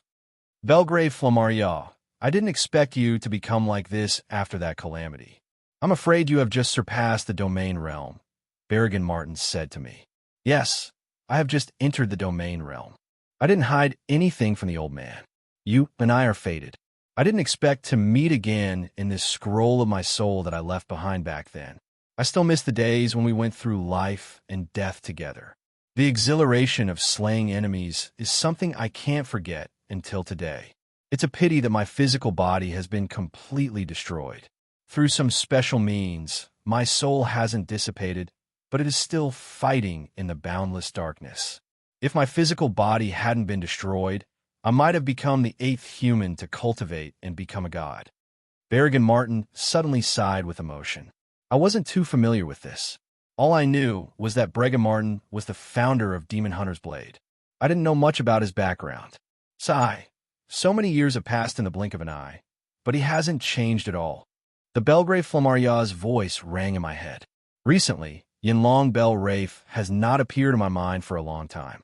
I always thought he went to sleep again. What's going on?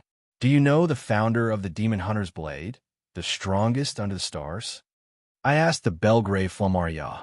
The Demon Hunter's Blade mercenary band had yet to be established before my body transformed into yours. Back when I was still a low god, I did join forces with this so-called strongest man under the starry sky to fight against our common enemy. To be honest, he is a genius. However, he still owes me a lot of favors. After all, I saved his life. Why don't I ask him to pay me back one today?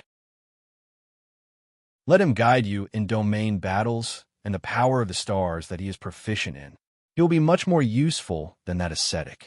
That ascetic cultivator only found this place by chance and cultivated the power of the stars with his mediocre strength at the time. That was how he gained his current strength. I think you need this power too. He will be willing to help you. The Belgrave Flammaria's words rang in my head. "Bregan, are you willing to teach the current me?" For the first time, the Belgrave Flammaria amplified his voice so that Bregan Martin could hear him. What's so difficult about that? Besides, this scroll contains all that I have learned in my life. It is stored in this cave through the power of the stars. I am waiting for a fated person to impart all that I have learned in my life. Hearing the voice of his old acquaintance, the Belgrave Flammaria, Bregan Martin was exceptionally happy. Just like that, under the request of the Belgrave Flammaria, I was able to spar with the first leader of the Demon Hunter's Blade that I had left and receive the power of the stars that he had imparted to me. As the name suggests, the power of the stars is a type of magic that uses the stars as the source of magic. Just like the draconic magic, it is a type of high-level magic. The cave beneath the mysterious valley was created by Bregan Martin with a single slash of his sword using the power of the stars. As for the void space within the scroll, it was even more incredible. This was a magical space created by the power of the stars. The flow of time here was completely different from the flow of time in the real world. First of all, the length of time one could stay here depended on one's strength. Only those who were strong enough could stay here for a long time. Why did one have to stay here for a long time? This was what I was going to talk about next. Because the flow of time here was slower than the outside world, it was extremely suitable for cultivation. One could cultivate here for many years, but only a few moments would pass in the outside world. However, the time one could stay here depended on one's strength. This was because every minute and every second in this space would erode one's physical body. If one's physical body wasn't strong enough and didn't leave before it completely eroded one's physical body, there was a high possibility that only one's soul would be left wandering in this space, while the physical body would be completely destroyed. However, as long as there was even a trace of energy left in the physical body, it would instantly recover as soon as it left this space. After Berrigan Martin's explanation, I had a deeper understanding of the magical space created by the power of the stars. Fortunately, my physical body had completely transformed into a dragon and reached the strength of a domain. I could stay here for many years, but it would only take a few moments in the outside world. This was the best place to improve one's strength. I also felt a sense of importance toward the power of the stars. Fortunately, I had listened to the Belgrave Flammarion and came looking for the ascetic in the extreme north. That was why I had such a fortuitous encounter today. Could it be that all of this had been arranged by the Belgrave Flammarion? Forget it. Now that I could improve my strength in this magical space created by the power of the stars, and the first-generation leader of the Demon Hunter's Blade was willing to personally teach me combat and the power of the stars, such an opportunity didn't come by every day. I'm ready. Do you want to spar with me first? First-generation leader, Lord Berrigan?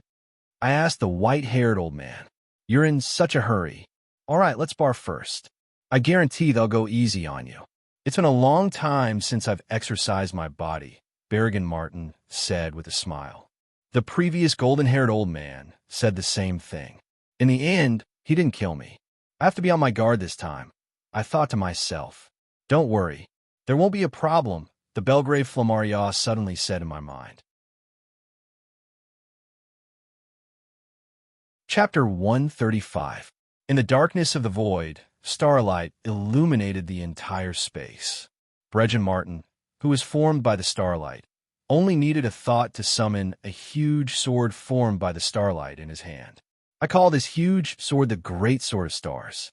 Although it is only an illusion of this soul, its usage is exactly the same as the real one. I think its power should be enough to deal with you now. There's one more thing. I can control the power of this sword, but I can't control the true power of the Great Sword of Stars. It's all thanks to the Great Sword of Stars that I was able to comprehend the power of the stars, Berrigan Martin said to me. Let's begin, First Leader. I will stop when I can't hold on any longer. At the same time, I will do my best, I told First Leader Berrigan Martin. All right, come. Make your move, Berrigan Martin said. Then, he turned into a shadow and appeared in front of me. I was already prepared. After all, this was a duel with a domain rank expert. I couldn't afford to be careless. Fortunately, this was only a clone of Berrigan Martin's soul. I immediately transformed into my dragon form. Flaming scales grew out from my body, and I took on the appearance of the Belgrave Flammarion. In this form, the power and speed of my dragon magic would be greatly increased. My physical body's toughness would also reach domain rank. The wings on my back carried me through the air. Berrigan Martin didn't pull away from me. His speed was so fast that it seemed like he was teleporting. He just waved the huge starry sky sword in his hands and casually swung a few times. Then I felt a few visible starry sky sword chi slashing towards me. The starry sky sword chi seemed to be able to track me and attack me from all directions. I didn't know the exact power of these blades of starlight, but I knew that they weren't weak at all. These blades of starlight seemed to be able to cut through some things. I hurriedly tried to dodge, but it was too late. My speed was already at its limit. I was using my domain rank physical body to fly at extreme speed. But no matter how hard I tried, I couldn't shake off the pursuit of these blades of starlight. I had no choice but to face it head on. I spat a mouthful of draconic flames at the blade of stars. The draconic flames I spat out in my draconic form were much more powerful than when I was in my half-draconic form. The draconic flames were much purer. When such a powerful and pure dragon flame came into contact with the starry sky blade, it was forcefully split apart. What a terrifying power! I didn't care about anything else. As I ran, I kept spitting out dragon flames. This is my first time having a proper battle with a domain stage master, so I'm still a little nervous. Even though I knew that Bregan Martin wouldn't hurt me, the Blade of Stars was a tough nut to crack. Fortunately, the dragon flame I unleashed with all my strength was still effective. Several of the starry sky sword blades were directly burned away by the dragon flame. Not bad. Let's see if you can take this move, Bregan Martin said to himself with a smile. He drew a cross in the air with his starry sky sword. Before he could finish dealing with the previous starry sky sword, dozens of cross-shaped sword blades appeared and shot toward me like a rain of arrows. This time, I couldn't dodge in time, and a starry sky sword blade grazed my body. Bang! Bang! Bang! Following that, at least dozens of cross-shaped arrows rained down on various parts of my body. I spat out a mouthful of dragon blood. The starry sky sword blade that grazed me directly sliced that part of my body apart, and I was instantly covered in wounds.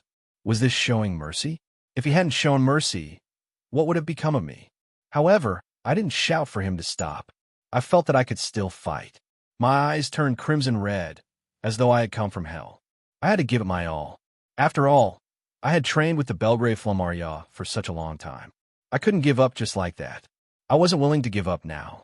This time, I didn't choose to dodge. Instead, I chose to charge straight at the main body of all this, Leader Bregan Martin. No more fear, no more pain. Even if I had to die, I would give it my all against my enemy. Even though I knew that this was just a spar, I still had to give it my all. Obviously, the strongest under the stars, Bregan Martin, wouldn't be defeated by me. I had to give my all. This time, the attacks were even more concentrated than before. They were as concentrated as a storm, and the rapid attacks almost broke me apart. I had already reached the limits of my body. However, I didn't want to stop. Even if I had to die, I wanted to die while charging forward. A murderous intent surged from within my body. This murderous intent was becoming more and more obvious as I trained. Finally, I got close to Leader Bregan Martin. I gritted my teeth and charged forward. Using all my strength, I spat out a mouthful of dragon flames and devoured Leader Bregan Martin's starry sky body. Leader Bregan Martin's soul doppelganger didn't expect my all-out attack to be so powerful. At this moment, his entire body was covered in a layer of starry light. My teeth had almost bitten a hole in the protective layer. I didn't expect that you would be able to force me to use this starry sky shield. You even seemed to want to break it, Leader Bregan Martin laughed. Not bad, not bad. Young man, you are indeed a descendant of the Belgrave Flammaria. You are just as stubborn and strong as him, he continued. At this moment, I suddenly felt my vision turn black, as though I was about to fall into an endless darkness. I weakly returned to my human form and fell to the ground. Leader Bregan Martin flew towards me and used the power of the stars on me. A faint blue light was injected into my body, and I slowly regained my vitality. When I opened my eyes again, I saw Leader Bregan Martin.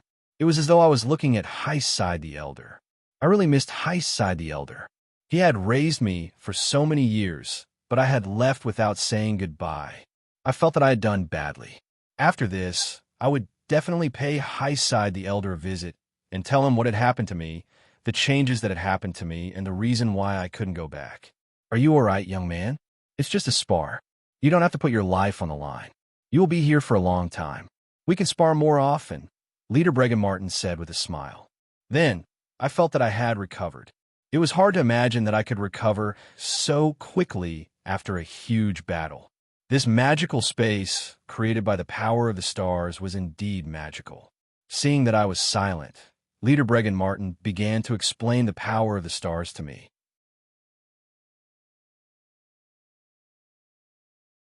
Chapter 136. Just like that, in this magical space created by the power of the stars, I trained day after day under the guidance of the first-generation leader, Bregan Martin. It felt like many years had passed. Whether it was the power of the stars or the battle of domains, I had reached unprecedented heights. I was completely different from when I had just advanced to the domain realm. Until one day, the first-generation leader, Bregan Martin, told me to leave this place. The energy of my physical body outside this space was about to be exhausted. If I didn't leave this place, I might be devoured and become a person without a physical body. Only my soul would float around here. Before leaving this place, Bregan Martin summoned a yin long in front of me. That's right. It was the Belgrave Flammaria. Why is the Belgrave Flammaria here? I was very surprised. There's nothing strange about it. This is a part of my soul that I left here in the past. I was afraid that my soul would be completely annihilated, so I left a part here in advance, the Belgrave Flammaria said to me. He has been here with me for a long time. I remember when Uther came here in the past. He even fought with him. The first-generation leader, Bregan Martin, said to me. Who's Uther? I was puzzled. It's that ascetic from the far north. He also came to this space in the scroll. My soul is connected. No matter where it is, the information they receive is completely the same. Therefore, this ascetic from the far north, Uther, and I can be considered to have a friendship, the Belgrave Flammaria said to me. I understand. I see, I said to the first-generation leader, Bregan Martin. It seems that the Belgrave Flammaria has told you. Then, you can fuse with this part of the Belgrave Flammaria's soul. This way, your dragon's soul power will be further enhanced. That's right, there's a gem-like object in the box of the scroll. That's the crystallization of my strength of the stars. You can think of it as a magic crystal. It contains the mana I've accumulated over a long period of time. If you refine it, your mana will increase by another level. I won't have the chance to use that mana anymore. Bregan Martin sighed sadly after he finished speaking. By the way, that small box can identify you. When Wuther opened it, I didn't give him the Starry Sky Crystal. By the way, I didn't give you this Starry Sky Crystal for free. My main soul is trapped inside the Starry Sky Great Sword, fighting endlessly all day long. It can also be considered as a kind of backlash seal. My soul ended up sealed inside the Starry Sky Great Sword because of the backlash. Go find my Sword of Galactic Stars and release my primordial spirit. Due to the seal, I can't connect to my primordial spirit. My Sword of Galactic Stars should still be there. Bregan Martin instructed me. Just like that, I fused with the soul of the Belgrave Flammaria. Go and find the Sword of Galactic Stars. Goodbye. Bregan Martin said to me reluctantly. Then, I felt my vision turn black. My soul consciousness had returned to my body in the real world. In an instant, I felt the increase in strength that I'd experienced in a magical space. It had all happened to me. I could clearly feel that I'd become stronger. I'd also learned how to use the strength of the stars. I looked at the gemstone that had a very good quality, but it was also very strange. There was a pattern that looked like a star totem carved on it. This was the Starry Sky Crystal that Bregan Martin had told me about. It was the crystallization of his accumulated mana. Lyric, are you all right? Avina looked at me worriedly. In the real world, I've been staring at the blank scroll for a long time. I'm fine, Avina. I've encountered something that can't be described with just a few words. Anyway, in this short period of time, my strength has increased by leaps and bounds. I'm no longer in the domain realm. Now, I have the confidence to fight against the ancient corpse emperor. I told Avina happily, that's great. I love you so much. Although Avina didn't know what had happened to me, she believed me. She was very happy that I'd become stronger. For the next period of time, I'll need to refine this Starry Sky Crystal. We'll have to stay here for a while. I told Avina. All right, wherever you are, I'll be there. What should we do now? Avina looked at me affectionately. I put the blank scroll into the wooden box and put it into my spatial ring. It didn't take long for Uther to wake up. He stretched his body while the snow fox was still sleeping soundly. Uther, hello. Thank you, I said to Uther. It seems that you've been there. In fact, you and I are fated to meet. You don't need to be polite with me, Belgrave Flamaria. Uther was startled at first, but then he said to me, "You can call me Lyric. I'm going to cultivate here for a while. After that, I'll leave for the Dwarf Kingdom," I said to him. "Of course. You want to go to the Dwarf Kingdom? That place is full of dangers. It just so happens that I want to go there. How about we go together?"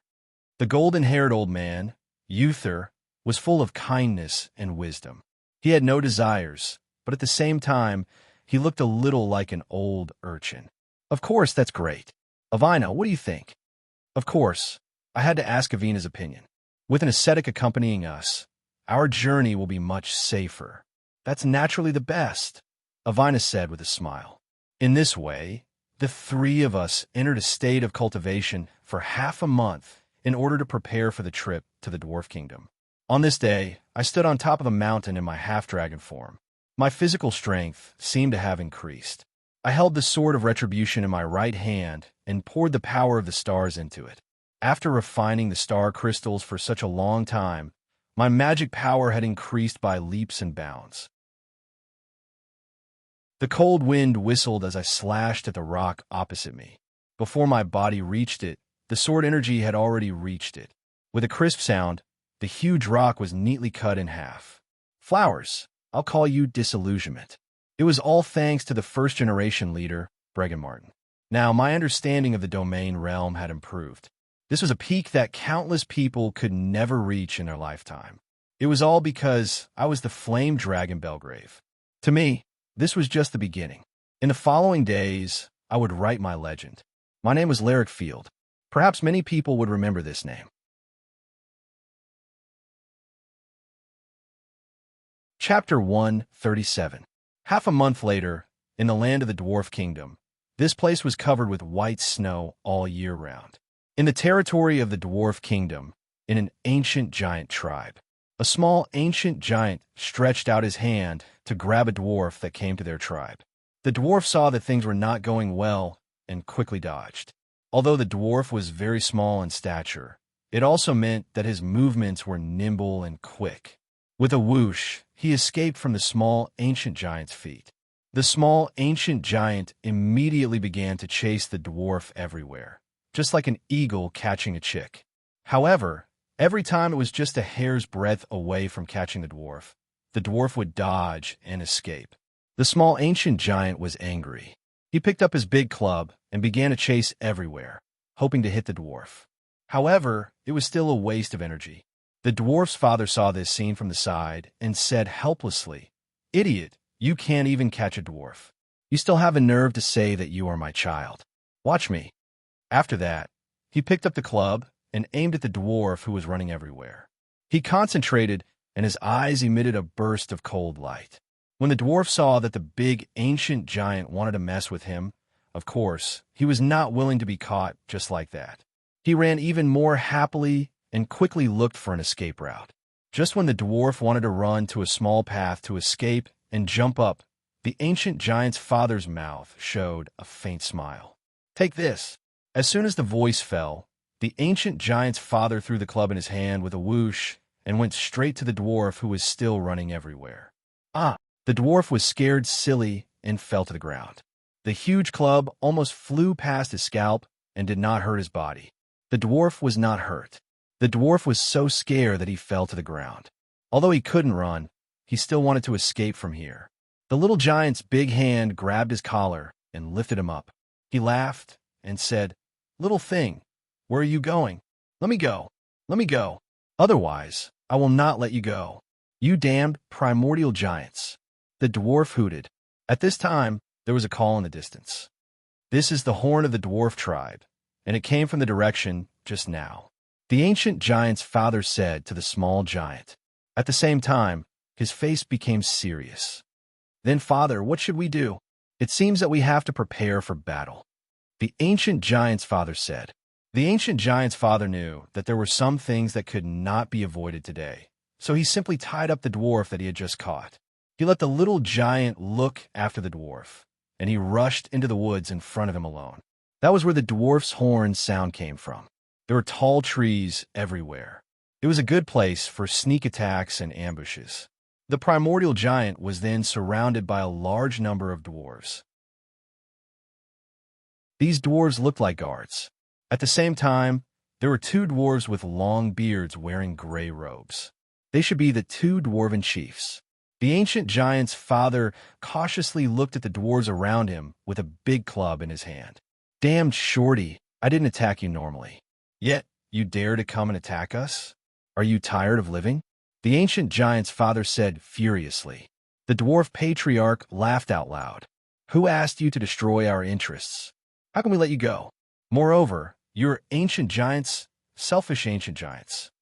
Then he said to an older dwarf beside him, "Patriarch Billy, they are the ones who injured your people and hung them on the trees.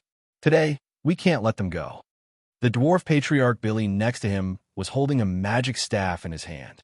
When he heard the dwarf patriarch's statement, he frowned. "Damned ancient giants, you stole our resources and destroyed our interests. This time, you injured our people. Today, our dwarf tribe will fight with you. Go, catch this ancient giant and avenge your family." The ancient giant was stunned and hurriedly said, "What do your resources have to do with us? We were just passing by and took them when we saw that no one wanted them. Our ancestors lived together. So why is it that you die and I live?" The dwarf patriarch Billy glared at him and said fiercely, "Oomph. You ancient giants are greedy and eat a lot. What's there to quibble about? Go." As he spoke, the dwarves rushed up. The ancient giant's father was tall and strong. The dwarf guards were no match for him at all. With a few hits, he knocked down a few of them. Even the dwarf patriarch had to look at him differently. The dwarf guards couldn't get close to him at all. At this time, the dwarf patriarch Billy raised his magic staff and mumbled something. Suddenly, the tip of the magic staff emitted two rays of light towards the ancient giant's father. He hurriedly used his magic staff to attack the dwarves, but it passed by them and hit the ground under their feet. At the same time, the two dwarf patriarchs Billy shouted, "Open!" In an instant, the ground under the ancient giant's father's feet loosened and turned into a quagmire. The ancient giant's father began to sink. The ancient giant's father wanted to escape, but there was a strong force under his feet that held him tightly. He couldn't escape at all and could only watch as he slowly sank. "Damn, what is this thing? Let me go." The ancient giant's father cursed. Soon, he was buried in the ground below his waist. The ancient giant's father began to support himself with his hands. The dwarves next to him also stopped moving at this time. They quietly watched their opponent unable to extricate himself from the quagmire. The slightly younger dwarf patriarch and the others showed a proud expression. Finally, the ancient giant's father was buried in the ground until only his head was exposed. He looked at the dwarves around him who had bad intentions. The ancient giant's father had lost the ability to resist. The dwarves began to approach. At the same time, the slightly younger dwarf patriarch used his hand to shake the axe in his hand and revealed a wretched smile. "Let's see how you fight back. Brothers, go kill him." The slightly younger dwarf patriarch shouted and then ran towards the ancient giant's father, who had sunk deep into the ground. The dwarf guards also rushed over. "Let him go." This was a shocking voice that suddenly appeared between heaven and earth. This voice had a kind of oppressive force, making the dwarves feel an unprecedented sense of oppression. This was the power of a domain level, forming one's own domain-level domain. Low-level, ordinary creatures could directly feel the tremors and were unable to resist at all.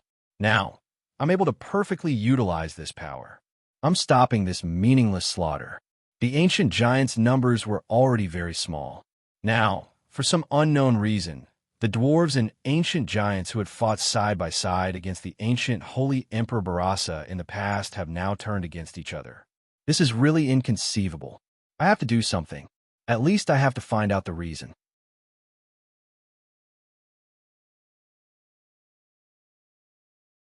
Chapter 138. The dwarves, including the two dwarven patriarchs, were suppressed by the domain-level aura and couldn't move. They felt a deep fear from the bottom of their hearts. The father of the ancient giant wasn't much better off. At that moment, I, Avina, and Uther the ascetic of the far north came out of the snow-covered forest. The domain-level aura was released by me. Although the gap between me and Uther wasn't too big, I still couldn't compare to him. After all, he had been cultivating for so many years. Not far away, the little giant was also trembling in fear. The tied-up dwarf was also too scared to move, let alone run away. In fact, this wasn't the first time I had come to the dwarf kingdom. When I transmigrated into Lancelot's body, it was the dwarf kingdom of ancient times. It could be said that the dwarf kingdom was a place that had never been conquered by an empire. Why are you fighting to the death here? Aren't the ancient giants and dwarves races that fought side by side before?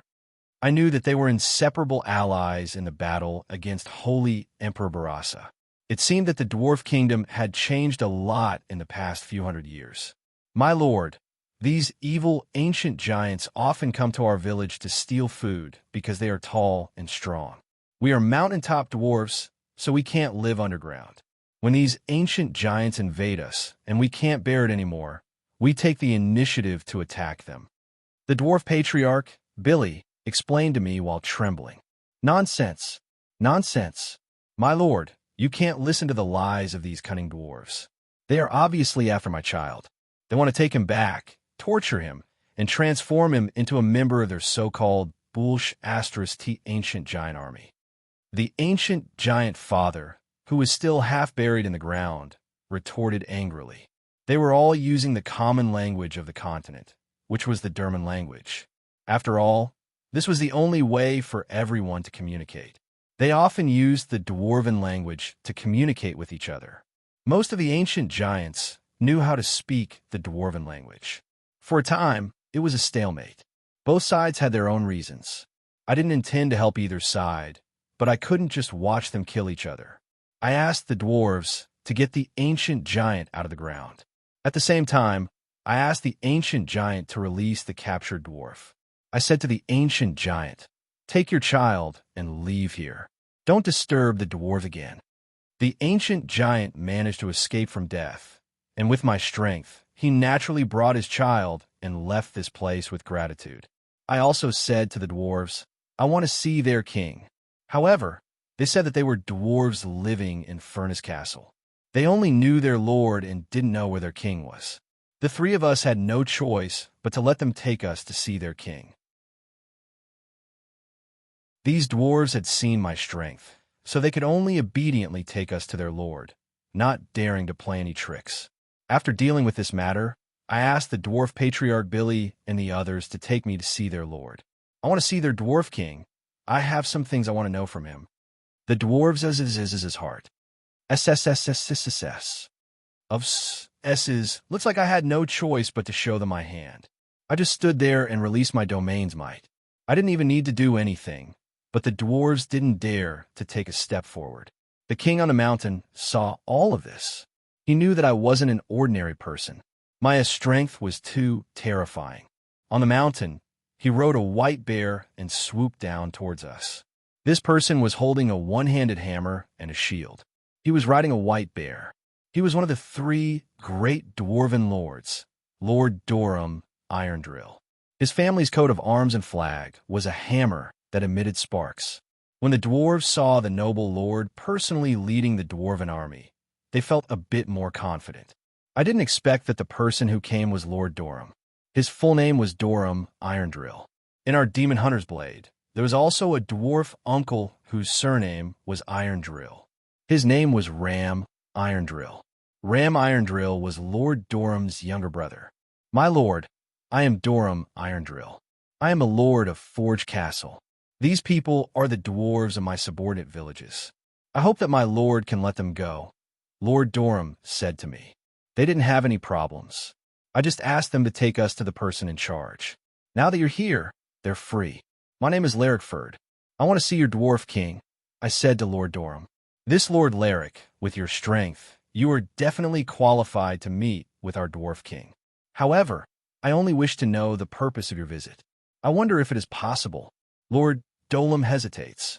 He has clearly seen my strength. I just want to ask him about the ancient corpse emperor. I told him without hiding anything. The ancient corpse emperor. That's the nightmare of us dwarves. How about this? Come with me. Let's go to the underground of Forge Castle. Our current palace is underground Durham said. Then, we followed the dwarves to Forge Castle. Inside the castle, Lord Durham only brought a small number of personal guards with him. He led us underground. The entrance was in a cave in the snow mountain that Forge Castle was attached to. We walked down. Once we were underground, what we didn't expect was that there was actually a lush green forest. It was truly a different world. It can't be helped. Most of our people are living underground. We have no choice, Lord Durham said to me. Hearing the words of the dwarf, Lord Durham Iron Drill, I was shocked. Most of the entire race was forced to live in seclusion in the depths of the earth. This was an earth-shattering event. The dwarves weren't weak. Their berserk army was made up of the most elite warriors. The dwarves had exquisite forging techniques passed down from ancient times. The dwarven army had the strongest weapons and armor. How could they be threatened so easily? Lord Durham, what's going on here? I asked in surprise. My Lord Larrick, these things, please forgive this old man for not being able to tell you. Lord Durham shook his head and said helplessly. I didn't ask any further questions. We followed Lord Dolam and a large group of dwarven warriors into the depths of the forest. Chapter 139. In this underground forest, there were signs of life everywhere. Although there was no sunlight here, and it always looked like moonlight, the small animals in the forest were moving through the forest in groups, and countless beautiful bird chirps could be heard from all directions from time to time. This was completely different from the snow on the surface all year round. It was really hard to imagine that the underground was completely different. In this magical underground forest, I saw a scene that I had never seen before. As they moved quickly along the small path in the forest, they slowly walked into the depths of the forest. Between the surrounding trees, I saw countless dwarves wearing leather armor and holding longbows. Hunting in the forest, they were encircling and annihilating huge and powerful beasts. The sounds of battle constantly rang out from this gloomy forest. Not far away, I even saw many dwarves in groups, carrying the huge carcasses of wild beasts and walking away in high spirits.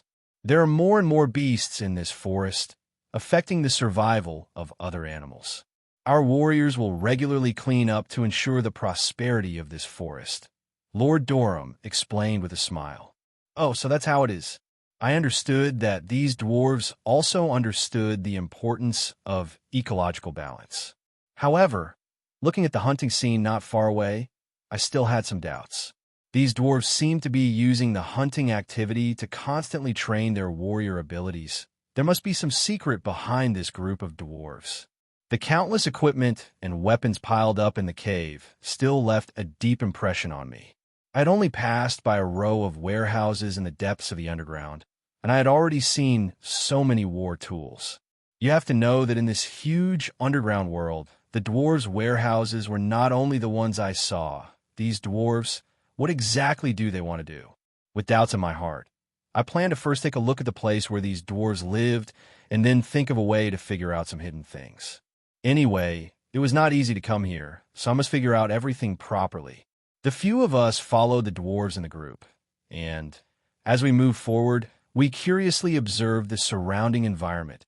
Unknowingly, this group kept moving forward along the winding path in the forest, and the number of dwarves in the gaps of the trees in front of us increased. Lord Larrick, that's where we dwarves live. This is the first time we've welcomed a friend from the outside world after living underground for decades, Lord Durham said with a smile. Lord Durham is too kind, I replied politely. The place where the dwarves lived was already very close to us. In just a few moments, a magnificent scene immediately appeared in front of us. In the depths of the forest, there was a huge blue underground lake. Near this beautiful lake, countless buildings made of black stones were arranged there. I was stunned by the sight of a miniature city. The dwarves weren't tall, and their houses weren't big, but when tens of thousands of three-story stone houses appeared in front of me, the feeling of shock was really indescribable in the distance. Countless small black dots were walking through the complicated streets and alleys of the city. This city of the dwarves that had no city walls was bustling with activity. But what surprised me even more was that at the end of this underground city, near the side of a huge stone wall, a blue water column spurted out from the stone wall, like a blue curtain hanging in the sky. It looked exceptionally magnificent. This blue water column flowed down and crashed into the lake, providing the source of this beautiful lake water. That is our sacred water source. It is the source of life that is specially drawn from the underground waterway to nourish the remnants of our people who are hiding underground, the great elder explained with a smile. The dwarves are all skilled craftsmen. They really live up to their reputation. I exclaimed, looking at the water column in the distance. Although it was still very far away, I could already feel the water vapor that splashed into the sky after the water column fell into the lake, forming a unique white cloud at the end of this city. The huge water column surprised me. With my height, I was as small as an ant in front of the water column. I really didn't know how these dwarves built such a large-scale project. Durham Iron Drill led us through the last row of trees in the forest and quickly approached the beautiful lake. The closer we got to the city, the more we heard the rumbling sound of water like muffled thunder. A huge water wheel stood under the water column, constantly rotating, walking along the shore of the lake to the city. We soon stepped on the black stone road and entered the bustling dwarven city. Along the way, countless dwarves in the city looked at us in surprise. The arrival of 3 strangers under the lead of Lord Durham immediately aroused the enthusiasm of the dwarves. In an instant, both sides of the street were filled with curious dwarves staring at us curiously. This is the first time that outsiders have come to our city. Lord Larrick, please don't be offended, Durham said with a smile. Understand, I nodded and said. We stood on the street. The buildings on both sides were only 1 or 2 meters taller than us. Such a pocket-sized city. Not only were the dwarves curious about us, we were also very interested in this place. Walking along the main road of the city, the group slowly approached the end of the city, where the huge water column was. Rumble! A muffled sound came from not far away. A huge blue water curtain fell from the sky, turning the source of the lake into a world of water vapor. In the midst of the water vapor, I was surprised to find that the dwarves had dug out a huge palace on the stone wall behind the water curtain.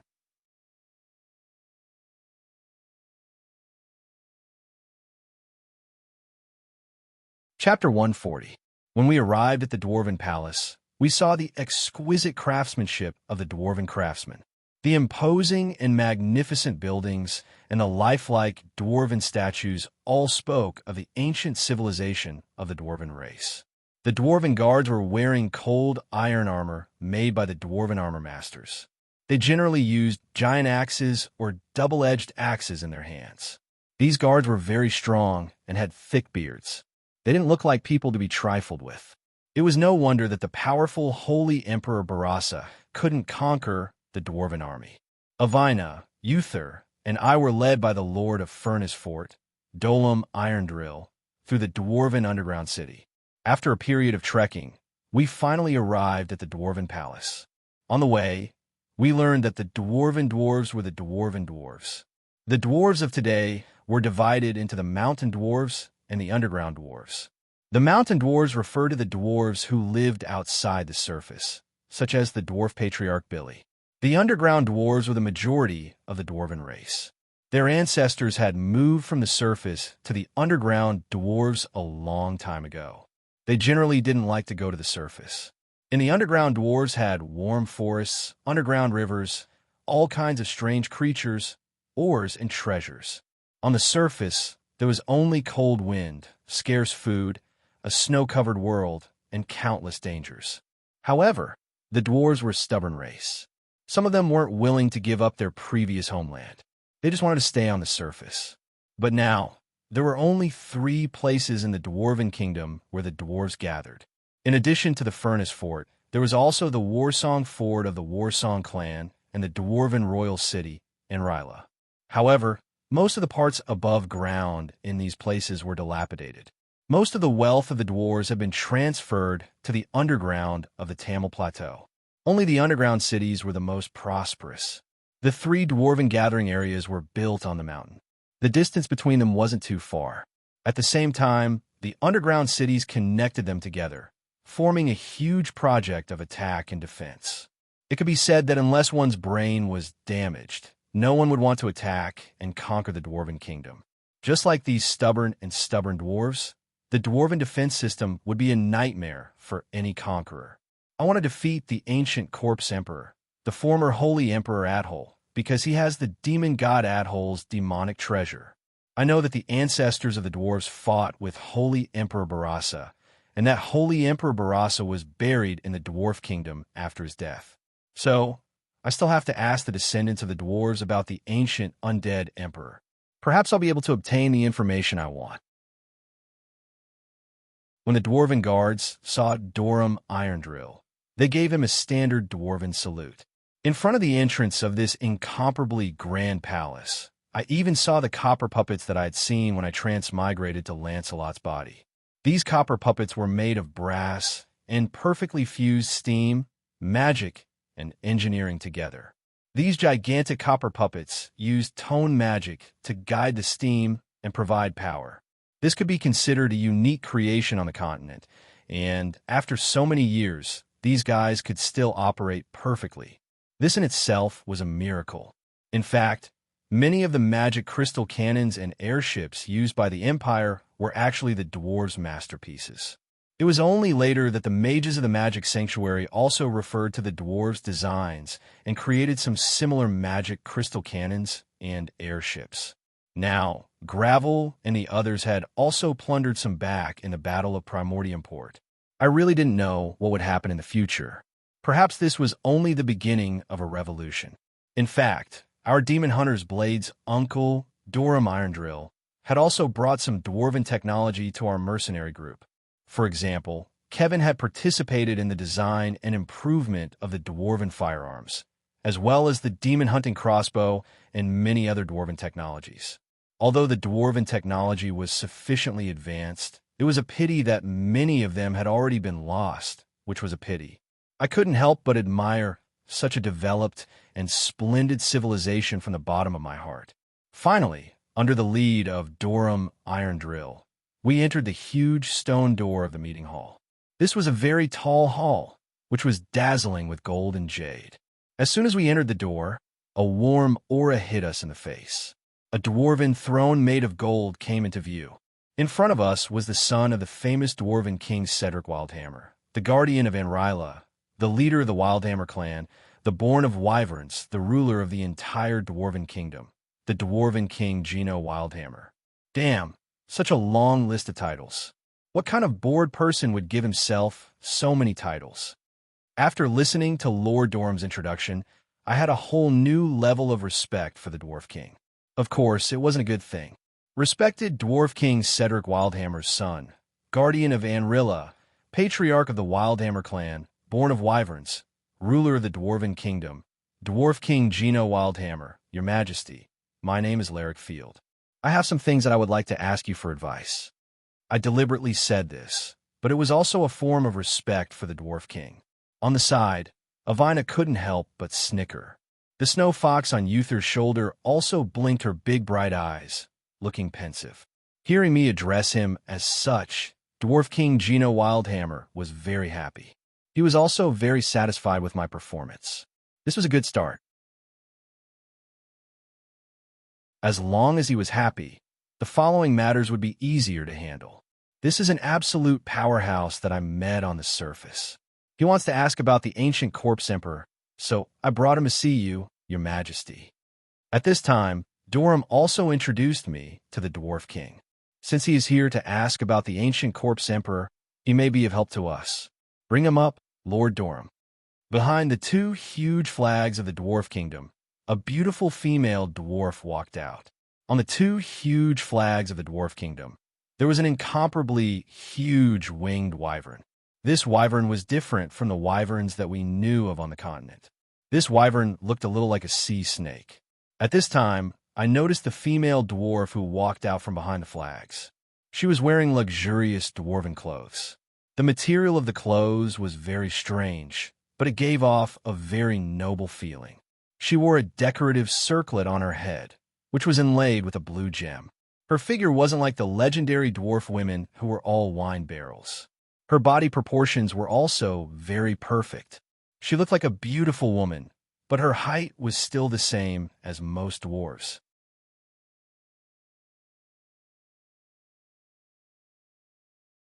Chapter 141. The beautiful dwarf woman walked towards us. Respected Queen Olivia, these are the warriors who are preparing to fight against the ancient undead emperor. Lord Durham said immediately. I know, Lord Durham. You must have worked hard to travel such a long distance. Go and rest.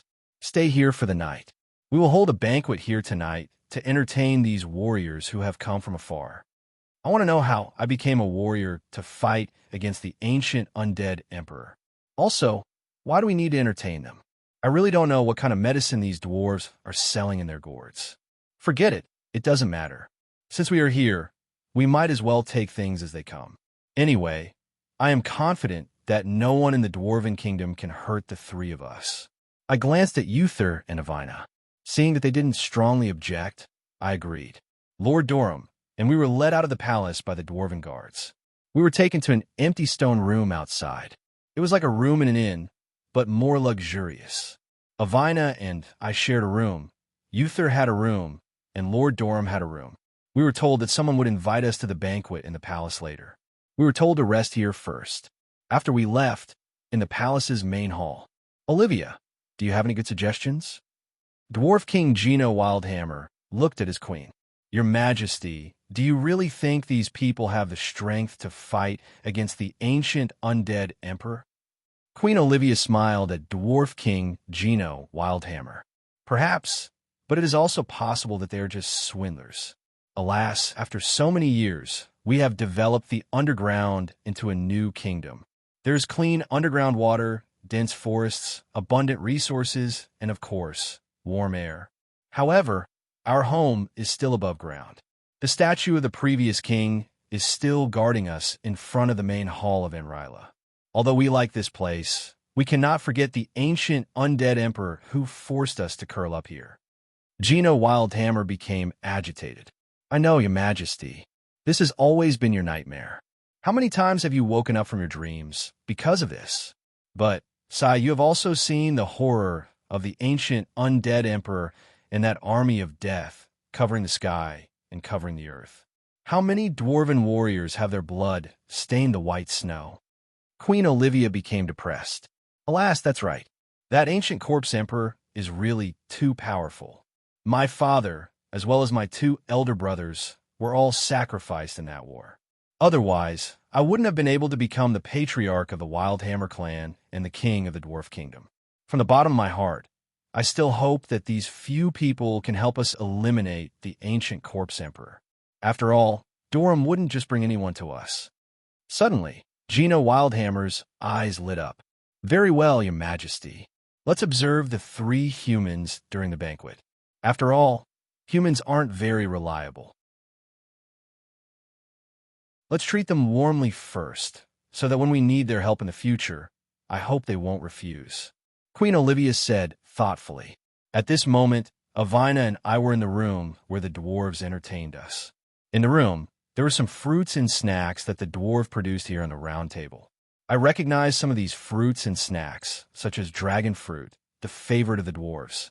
However, I didn't recognize some of them. Actually, from what I remember, the dwarves like to drink more. The famous blackthorn honey wine, blazing wine, sour plum wine, and tall the fire wine were all specialties of the dwarves. In any country on the continent, as long as they could get their hands on the fine wine made by the dwarves, they would be very popular. We didn't see many dwarves on the continent, but for various reasons, the stubborn dwarves would leave their homeland and travel everywhere. Therefore, although the dwarves were mysterious, they weren't completely isolated from the world. We could still learn about this ancient race from books and experiences. Lyric, why do you think that Durham suddenly said that we are here to fight against the ancient corpse emperor?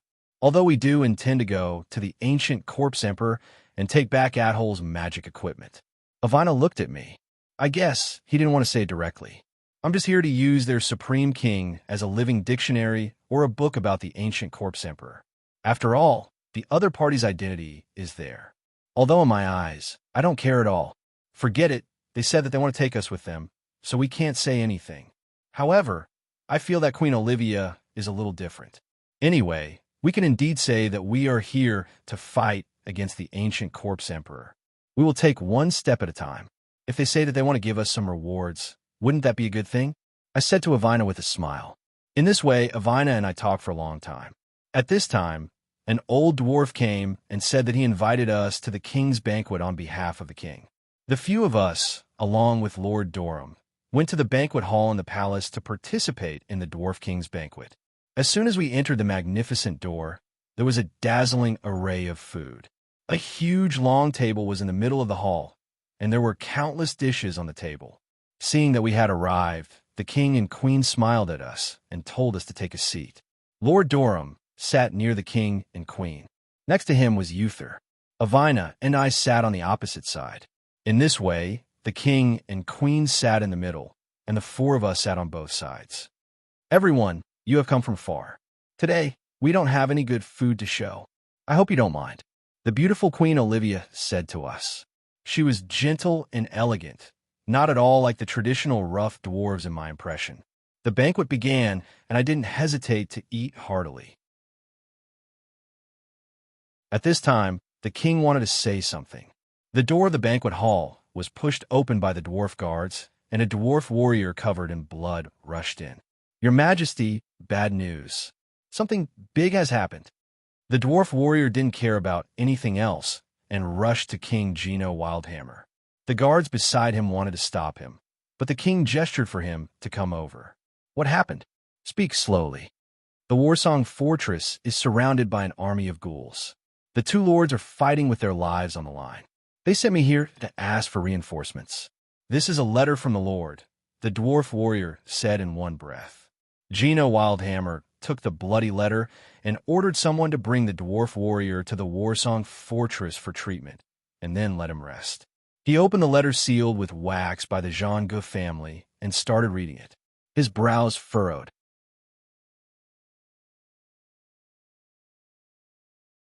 Chapter 142. After reading the letter, the dwarf king Gino Wildhammer passed it to Queen Olivia. Gino Wildhammer looked at us with a complicated expression. Dear guests, I should not have told you this. Since you wish to fight against the ancient undead emperor, it seems that you will have to make the trip. However, Gino Wildhammer seemed to have something to say, but he did not. At this time, Queen Olivia finished reading the letter. Your Majesty, it seems that we should immediately dispatch our troops. Otherwise, if the Warsong Fortress falls, we will all be finished here. Queen Olivia told the Dwarf King to stop hesitating. If that is the case, if you do not mind, I would like to ask for your help in fighting against the ancient undead emperor's undead army. As for the reward, you will not be disappointed, the Dwarf King said sincerely to us. Undead army? I had heard of the undead's nightmare army, but I did not know much about the undead army. Yes, this army is made up of the corpses of the German Empire's soldiers who invaded us years ago. They have become ghouls. They are almost impossible to kill. Unless their heads are completely smashed or burned, they will never die. It is because of these ghouls that we were forced to move underground. Not only that, if our sacrificed dwarven warriors are not dealt with in time, they will also become ghouls, the Dwarf King said with a sigh. If that is the case, then let us depart now. By the time we are done, there will be ghouls everywhere. Just as I expected, I thought. However, since I was going to fight against the ancient undead emperor anyway, helping these dwarves would be a piece of cake for me. At the same time, I could test my strength and earn some money. Why not? Brave warriors, please eat something. The Dwarf King's attitude immediately became very grateful. Your Majesty, I will go with these brave warriors. Tell Lord Durham to return to Forgefire Castle and prepare the defenses, Queen Olivia said to the Dwarf King. My dear Queen, if that is the case, you will personally lead the army there. The Dwarf King Gino Wildhammer obviously trusted his wife. We didn't waste any time. After some discussion, we ate our fill. The dwarven army had also assembled. We immediately set off for Warsong Fortress under Queen Olivia's lead. Actually, the dwarven underground city we're in is a large area under the Forge Fortress, Anira, and Warsong Fortress. At the same time, these three underground fortresses are the large entrances to the dwarven underground city. I saw the Wildhammer clan's dwarven army outside the palace. The dwarven riders riding the tamed antelopes carried axes, hammers, and dwarven muskets. There were also some dwarven warriors. They were covered in armor and had astonishing combat strength. They were like human fortresses.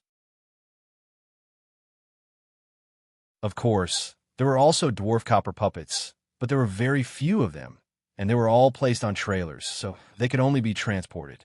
There were also a few steam chariots and a few magic crystal cannons. The dwarves were busy loading supplies. A few wild boars were responsible for pulling the food, ammunition, and other supplies. Finally, we were ready to go. Before we set off, Lord Durham looked for me and Avina alone. I wonder how Rum is doing now. If you meet Rum after you return, remember to tell him that I have never hated him. Lord Durham said to us meaningfully.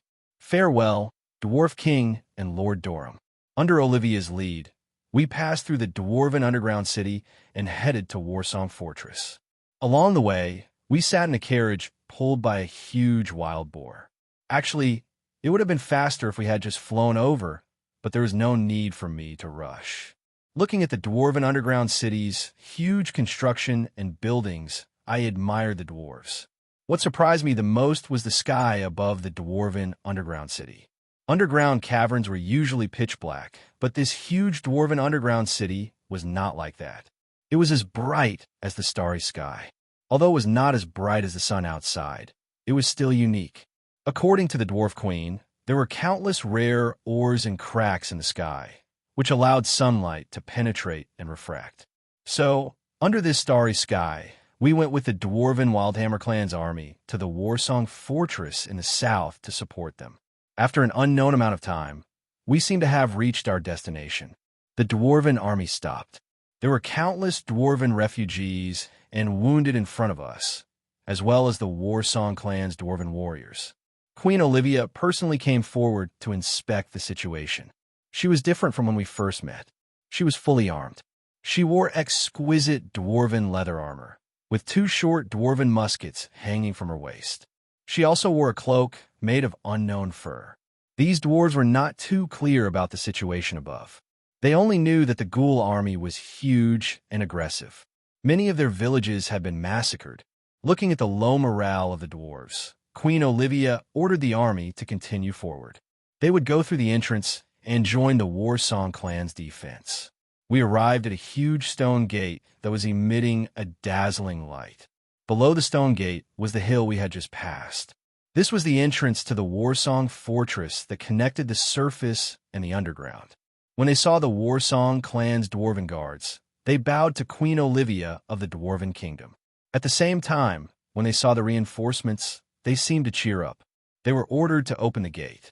We and the Wildhammer clan's dwarven army came to the surface. This was the inner part of the mountain range near the Warsong Fortress. As we came out from underground, I felt a long-lost sense of freedom. As expected, dragons were meant to soar in the sky. They were meant to live underground without oppression. No wonder there were still many dwarves who were unwilling to live underground. Although they knew that it would be much safer, their stubbornness made them choose to protect their homeland with their lives. I saw that inside the Warsong Fortress, there were broken walls everywhere. Dwarven corpses were strewn all over the muddy snow. Broken armor, weapons stuck in the corpses, and burning houses. It was obvious that a terrible war had taken place here. I didn't want to hide anything. I used my mind to control the shadow wings and flew up into the sky. Not far away, I saw a few dwarven airships dropping oil cans and torches from the sky. The Warsong Fortress was surrounded by countless ghouls that covered the mountains like black dots. How were we supposed to break through this iron barrel-like siege?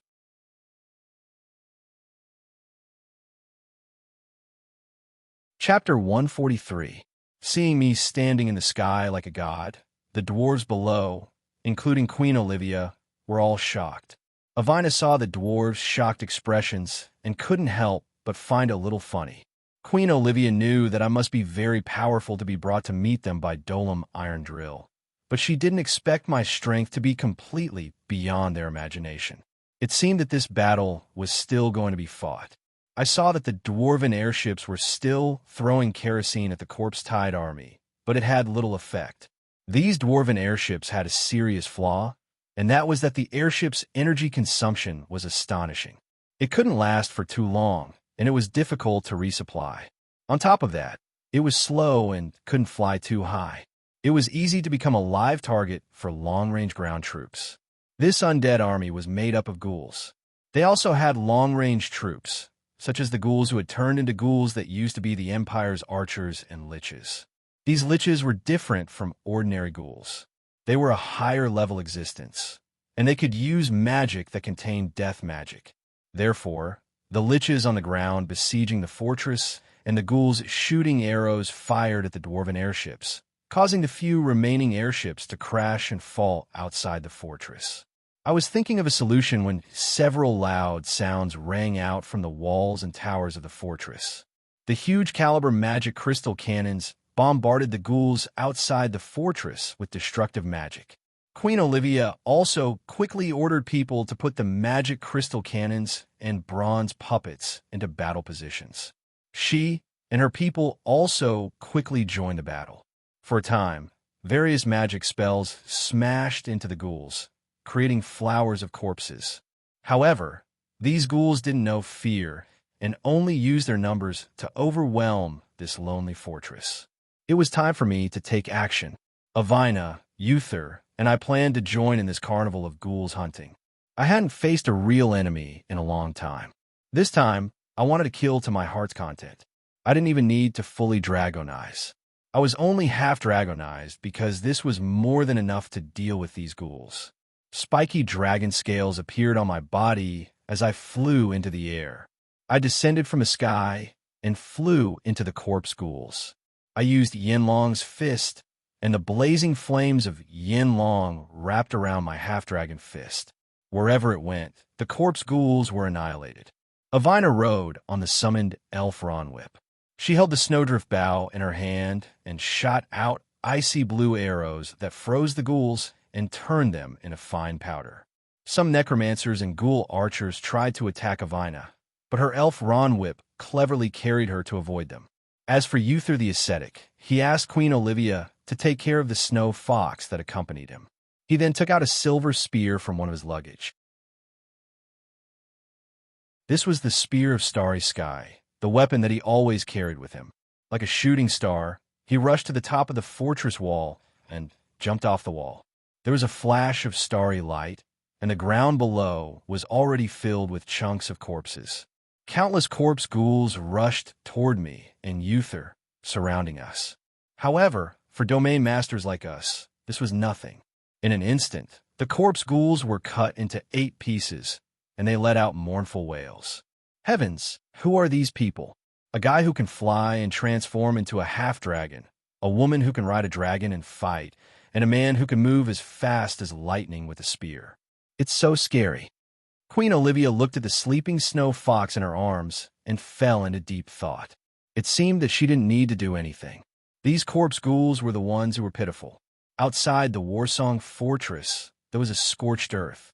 The corpse ghoul army had been wiped out, and the rest had fled without a trace. It seemed that the siege had been lifted. The dwarves breathed a sigh of relief. At this time, Fred Warsong and Harold Warsong, the lords of the Warsong fortress, who were commanding the battle on the walls, stopped. They were already covered in blood, and there were many injuries on their bodies. At this time, they remembered that they had to go to the Lord's Council Hall to entertain Queen Olivia and the others who had come to support them. Avina, Uther, and I stood outside the fortress. The 3 of us were already scorched earth. The massacre just now made my blood boil. It had been a long time since I felt like this. It was really cool. There were chunks of corpses everywhere. The outside of the fortress had become a sea of corpses. After the battle, just now, I was a little tired. I looked at Avina and Uther. The 3 of us didn't need to speak too much. We had already formed a tacit understanding between each other, especially between me and Avina. The three of us walked side by side to the main gate of the Warsong Fortress. Here, the dwarves had already lined up to welcome us into the fortress. Whether it was strength or the fact that we had helped them, they admired us from the bottom of their hearts. They thought that we were their heroes. The gate of the Warsong Fortress slowly lowered. The dwarven warriors who had just fought a bloody battle let out a warm cheer to celebrate the return of their heroes. Under the highest etiquette and respect of the dwarves, we were led to the Lord's Council Hall of the Warsong Fortress. When the guards at the gate saw us, they immediately gave us a standard dwarven salute.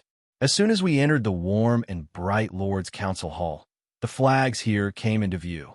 Hanging on the roof were many of the flags here. It was a flag with a flying sea serpent. Sitting in the Lord's seat were two dwarves. One was the famous Harold Warsong, the other was Fred Warsong. Beside them were Queen Olivia and Uther's cute snow fox. The little guy was still immersed in his sweet dreams. Harold Jean Gu was the elder brother of the two brothers. He had a snow-white ice-field snow wolf, which was extremely ferocious and huge. He was wearing armor that he did not have time to change out of after the battle. His eyes were unusually firm, as if he could see through a person's heart. He was unfathomable. At first glance, you could tell that he was a ruthless person. Beside him, Fred Warsong seemed to be younger than his brother. However, he also seemed to be a brave warrior. This was the first time we met. The two brothers gave me a good impression. I felt that they really had a heroic spirit. In order to welcome us back, the long table was already filled with wine and delicious food. Queen Olivia wanted to hold a celebratory banquet for us to thank us for rescuing the dwarves of the Warsong Fortress. The two dwarven brothers also showed respect to the three of us. After all, they had seen our strength.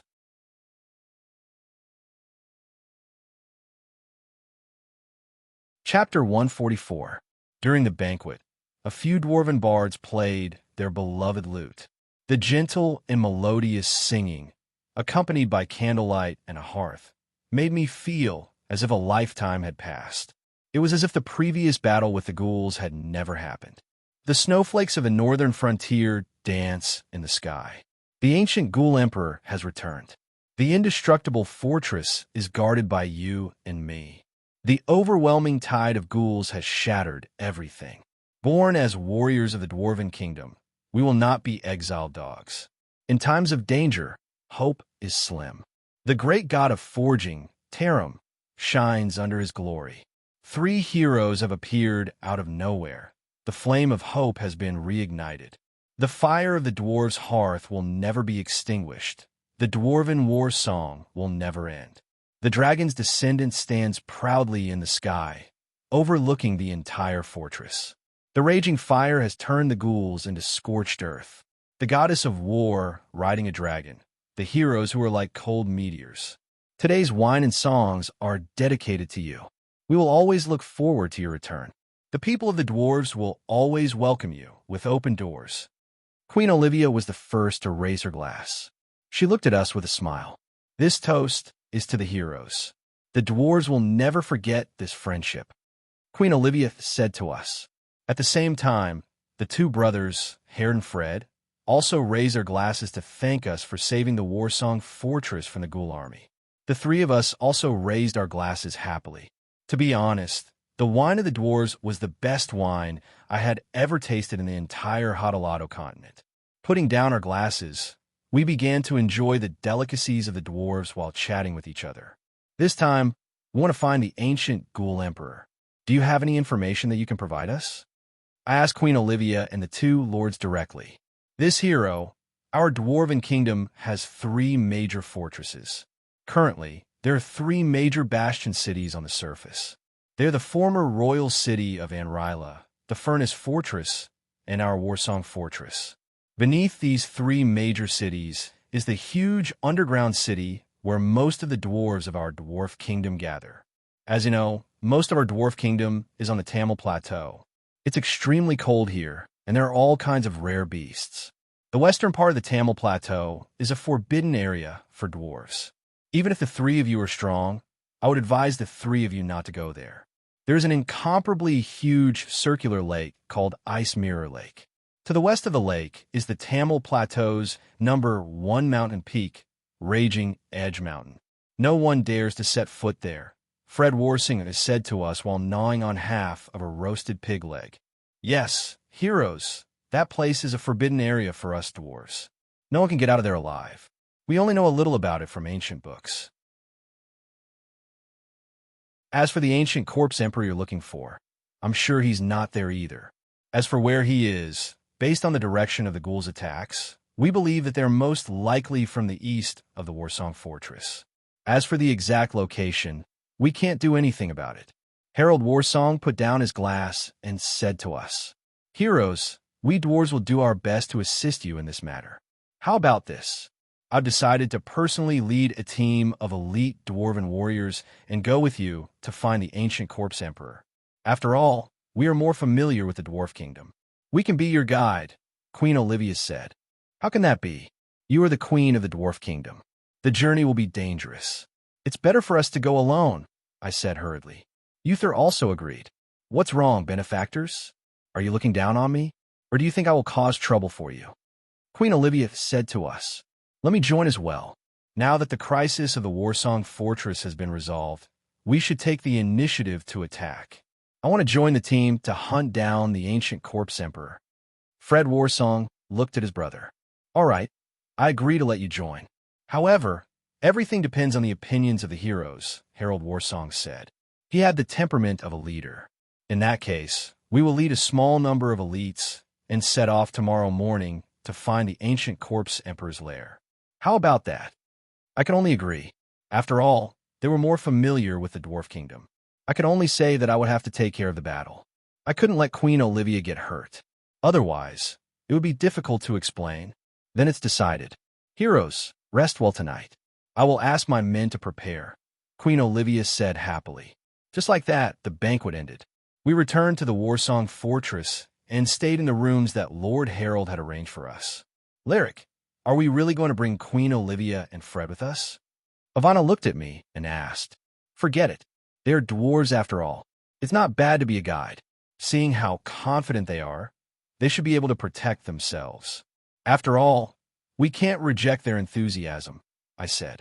"All right then. I'm just worried about you. I'm afraid that they will distract you." "What if?" Ivana hesitated. "It'll be fine. Don't worry. I have seen the ancient corpse emperor before. That holy Emperor Barasa is an old acquaintance." I comforted her. "Let's rest early. We don't know what kind of adventure awaits us tomorrow," I continued. Ivana immediately snuggled into my arms like a well-behaved child. My fingers stroked her silky hair, and she enjoyed it very much. We slept until dawn. The east was already turning white. We arrived at the entrance of the Warsong Fortress's meeting hall. Olivia and the others had been waiting for us for a long time. When the three of us arrived, Queen Olivia came forward to welcome us. She told us that they were ready to depart. Just like that, Ivana, Uther, Queen Olivia, Fred Warsong, and a group of elite dwarven warriors were sent off by Lord Harold Warsong. We left the Warsong Fortress through the main gate.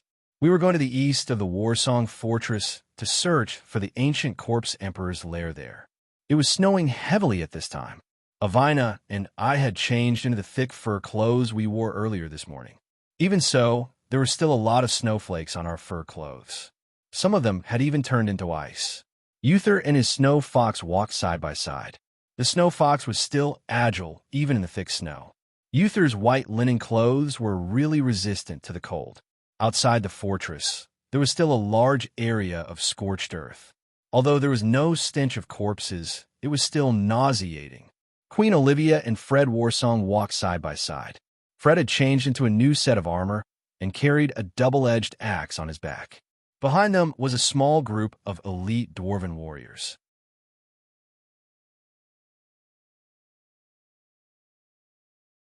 Chapter 145. Queen Olivia had also changed into a thick leather armor. She still had 2 muskets strapped to her waist. She did not ride an antelope this time. Instead, she chose to walk like us. White snow covered the sky as far as the eye could see. The sky was cold, the ground was frozen, and the earth was sealed in ice. Our group stepped on this boundless land. This was the northern snowfield. It It was a scenery that could only be seen in the Dwarven Kingdom. We walked in the snow for a few days. It was as if our bodies were about to freeze. Then, we saw a herd of snow yaks running towards us from the east. The snow yak was a very lazy animal. Its body was covered with thick white hair, and its black horns were particularly conspicuous. The snow yak was very large, and its meat was very delicious. Its milk could also be made into dairy products, such as cheese. However, this group of people running around in panic was a rare sight in the Tamil Highlands of the Dwarf Kingdom. Could it be that there was something terrifying here? Then, we saw a huge ice peak in the distance. The peak reached the clouds. What is that place? I asked Queen Olivia. That should be the ice peak of Althalia. Fred confidently told us. He had followed his father there when he was young.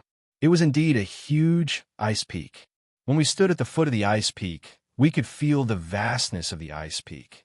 In front of this ice peak, humans were as small as ants. The huge ice peak stretched endlessly. It was difficult to measure its height. I looked up at the sky. However, at the place where the clouds met the huge ice peak, we had just reached the mountainside. The ice peak that Unravel was attached to was already huge, but compared to this huge ice peak, it was like the difference between heaven and earth. Standing at the foot of this gigantic ice peak that was radiating a cold aura, I couldn't help but feel small and insignificant as a human. In the eastern part of the Warsong Fortress, there was only one ice peak. The rest was flat. Our group of people climbed up along the transparent ice cliff, above the towering ice peak, above the sea of clouds. After going through so much, we finally reached this place. Boom! A huge trembling sound came from afar. The scorching sun directly shone on the towering ice peak. Boom! There was another loud noise. The elite dwarven warriors looked in the direction of the noise, clenched their weapons, and looked into the distance with vigilance. The surroundings trembled, and a huge white shadow climbed out of the ice peak. Roar! A loud howl of a beast came from afar. When the dwarf warriors saw the huge white figure appear on the mountaintop, he couldn't help but gasp. It was a snow ape. The snow ape was standing on the mountaintop, about 1,000 feet high.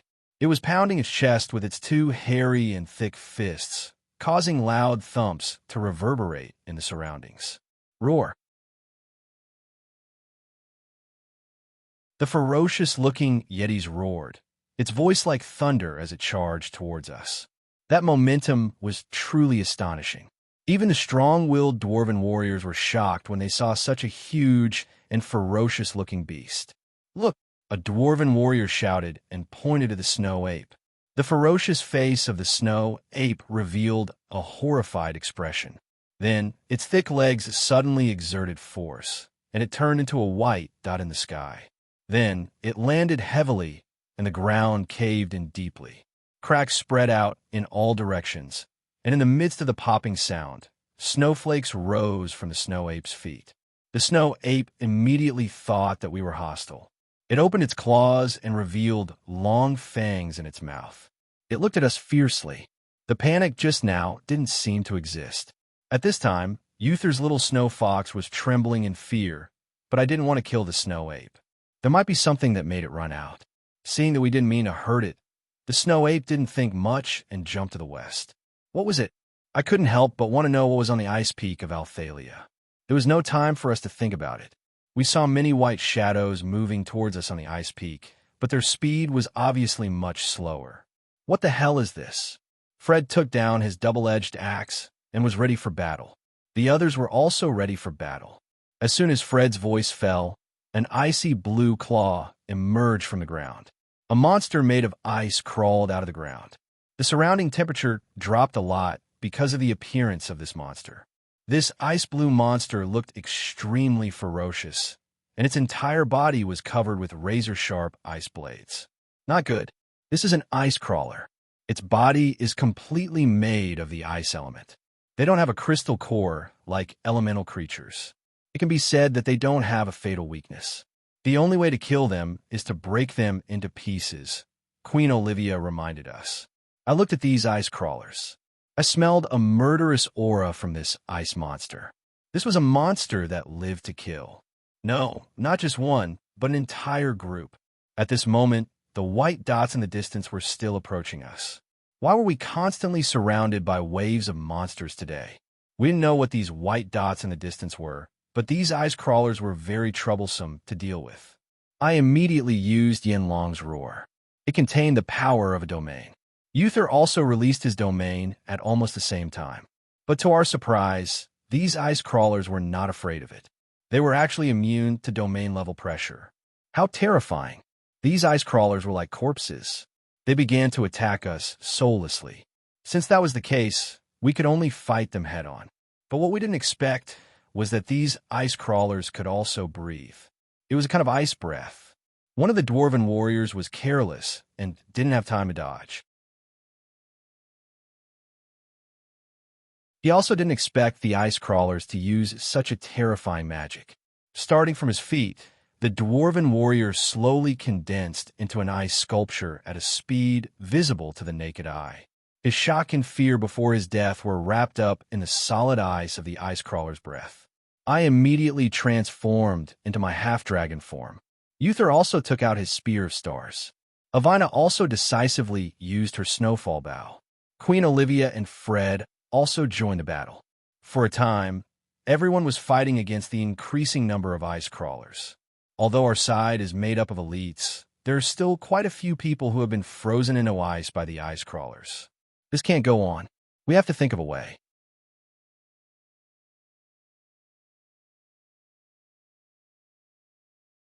Chapter 146. The number of these ice crawlers kept increasing. They had no physical bodies. Their bodies were made up of the inexhaustible ice elements of Althalia's ice peaks. Unlike some ordinary magical beasts, they did not have a magical beast core. Therefore, they had almost no fatal weaknesses. Uther and I's domain-level pressure did not work on them. This was the first time I had encountered such a situation. Could it be that these guys were not living creatures at all? At this time, Queen Olivia pulled out two exquisitely carved dwarven bronze guns from her waist. She shot accurately, smashing the ice crawlers into pieces. However, the number of ice blue ice crawlers kept increasing. What should we do? I found that my frost arrows do not seem to have any effect on them. Avina said to me as she shot at the ice crawlers with her snowfall bow, "It seems that we have really encountered a big problem this time." Avina also looked a little helpless. Fred swung his double-edged axe. His heavy dwarven armor made him look like a human fortress as he rushed towards the ice crawlers. A few of the ice crawlers' frost breath almost froze him, but he bravely avoided it. At the same time, he swung his axe like a whirlwind, chopping the ice crawler beside him into pieces. The ground was filled with ice shards, but there was no corpse. At this time, Uther also directly used the star spear. His speed was like a meteor as he constantly shuttled through the ice creepers. He passed through the ice creepers, and the ice creepers were suddenly fragmented and broken. There are too many of these monsters. What the hell is going on? Fred said as he chopped an ice crawler into pieces. At the same time, many ice crawlers surrounded him. When will this end? Olivia's twin guns were already burning hot. They were starting to miss fire. Helpless, she could only take out a dagger to protect herself. At this time, I had killed almost 20 ice crawlers. However, the more I killed, the more ice crawlers there seemed to be.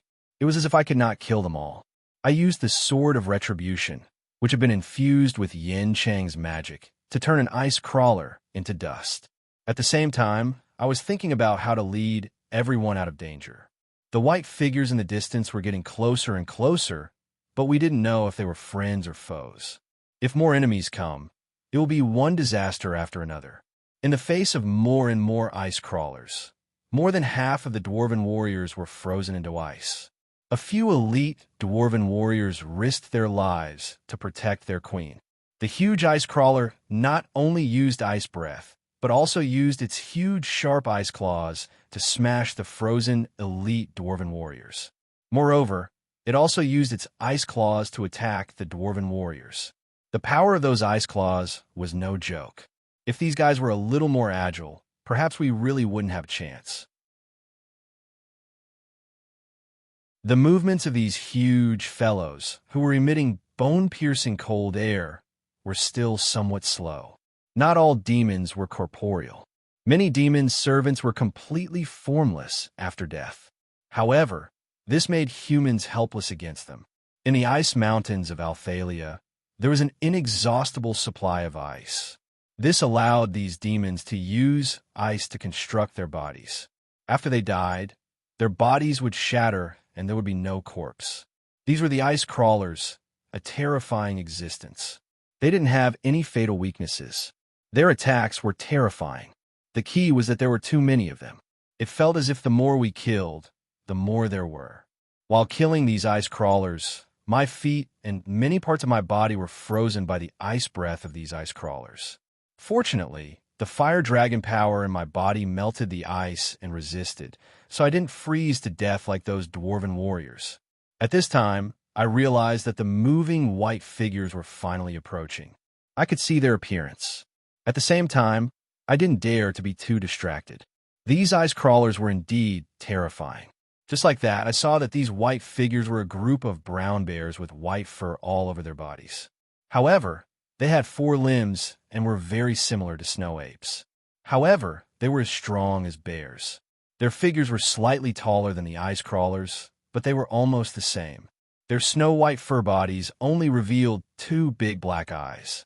They held weapons that looked like boomerangs in their hands. As it turned out, those boomerangs were actually made from the bones of some huge animal. Could this be the legendary Snow Region hairy people? Why did they appear here?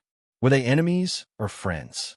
With a few loud roars, those Snow Region hairy people threw the boomerangs in their hands towards us. In the end, those boomerangs turned around above our heads and directly hit those ice crawlers. In an instant, those ice crawlers were smashed into pieces. Those Snow Region hairy people suddenly shouted. Those boomerangs seemed to have some magical power and flew back into their hands. Just like that, over and over again, they actually killed the ice crawlers. It seemed that they had come to help us. How lucky! I also decided to try out the power of the stars that the first-generation Leaderbow Regan had imparted to me. I wanted to turn the situation around and completely eliminate these hateful ice crawlers. I condensed the power of the stars in my body. I wanted to test just how strong this power of stars was. The sword of retribution in my hand had already started to shine with a starry light from the hilt to the blade. I jumped into the air and waved it a few times. Then, I saw a formless yet tangible sword energy slash towards those ice crawlers who didn't have time to dodge. Everywhere it passed, they were all turned to dust. Everyone looked at me in shock. Even the Snow Region hairy people temporarily stopped, as if they had forgotten to fight. At this time, the remaining ice crawlers let out a sorrowful cry, and all of them drilled into the ground and slipped away. This crisis was finally resolved. Everyone let out a sigh of relief. The Snow Region hairy people ended their battle and looked at us with gratitude. At this time, one of them actually spoke. He actually used the ancient giant language. As it turned out, these Snow Region hairy people were inextricably linked to the ancient giants. Hello, dwarves and humans. Thank you very much for helping us eliminate these ice demons. My name is Linda, the chief of the Frost Edge tribe. The Snow Region hairy people said to us in a friendly manner. At first, we thought that these were some kind of monsters. In the end, it turned out that they were living beings with intelligence. They were even a branch of the giants. We also thank you very much. Thank you for coming in time. Queen Olivia walked over and replied in the ancient giant language. I didn't expect that not only was Queen Olivia's fighting strength not weak, she also knew the ancient giant language.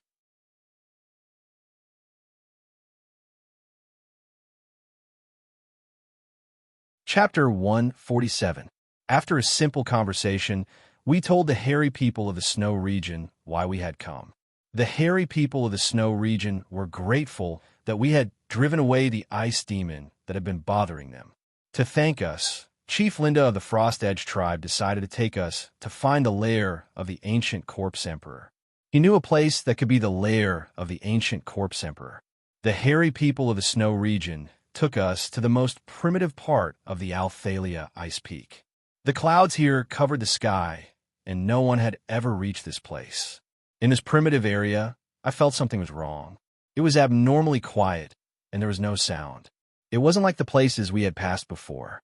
This place was dead silent, and there were no birds or beasts in this vast area. I felt a little scared in this spacious area, but we didn't want to give up halfway. We braced ourselves and continued to move forward.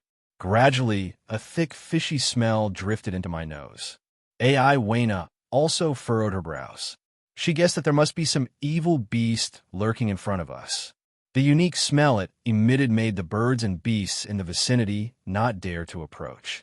Logically speaking, on the Althalia Ice Peak, the cold should have numbed our sense of smell. However, we could still smell the strong odor. After walking for a while, Uther's little snow fox stopped moving. She lied on the ground. No matter how Uther teased her, she didn't move. Uther had no choice but to pick up the little snow fox and place her on his shoulder. After walking for a while, we began to see huge footprints on the ground. Each footprint was as big as half a dwarf. I finally understood what kind of evil beast was in front of us. It was an ancient giant. I couldn't help but recall the ancient giant father and his little son that I had rescued. This place was dead silent, and all the birds and beasts had avoided them. However, the ancient giant's footprints were so dense. It was possible that the ancient giant lived in front of us. Fred shivered. He had met an ancient giant during the war with the ancient giants. If his brother Harold hadn't helped him, he would have died under the ancient giant's feet. Although he had become stronger, he was still far from being able to deal with a giant. An adult ancient giant was as big as a mountain. Each of them had a strong body, and they were fast and fierce. "Are there ancient giants up ahead?" I asked. Snow Region Hairy Man Linda nodded. I asked him how many there were, and he said the entire tribe. I sucked in a breath of cold air. The strength of an adult ancient giant was already very frightening. If there were many ancient giants, I didn't dare to imagine. Queen Olivia hesitated for a moment, then gritted her teeth and decided to move on. The fishy smell became thicker and thicker, making people want to vomit. We walked carefully under the lead of the Snow Region Hairy Man Linda. The ground in front of us became flatter and flatter. At this time, we saw a scene that made our hair stand on end. There was actually a small mountain of white bones in front of us. The eerie white bones were frightening, and the faint white light was terrifying. Behind the pile of bones was a totem gate made of trees and skulls of unknown animals. It was a hideous and terrifying sight. Upon closer inspection, it gave off a sinister and terrifying feeling. My scalp went numb, and I felt a chill run down my spine. I was both shocked and scared. I looked around vigilantly. How many lives did it take to pile up a mountain of bones? This place is simply hell on earth. Other side, when I arrived near the small mountain of bones, I was secretly shocked. These white bones were incomparably huge. The small bones were even taller than a dwarf. The ground around the mountain of bones was white and swaying. It was actually a thick layer of bone dust. It could be inferred that this mountain of bones had a very long history. Otherwise, these white bones wouldn't have been weathered into bone dust. I found that some of the bones were still attached to bloody pieces of flesh. It meant that these bones were newly piled up. The strange smell made me want to vomit. This place was already filled with the stench of the ancient giants. With this strange smell, it was simply unbearable. I was really disgusted. I resisted the urge to vomit and observed this place. Suddenly, the ground trembled slightly. Two tall figures appeared in the distance. I was shocked. I knew that the ancient giants had arrived. I hid and watched from a distance. I saw two giants of different heights walking over. Their heavy footsteps made muffled sounds as they landed on the ground. Their bodies were covered with thick body hair, which was as dense and long as the fur of beasts. The taller giant held a big club in his left hand.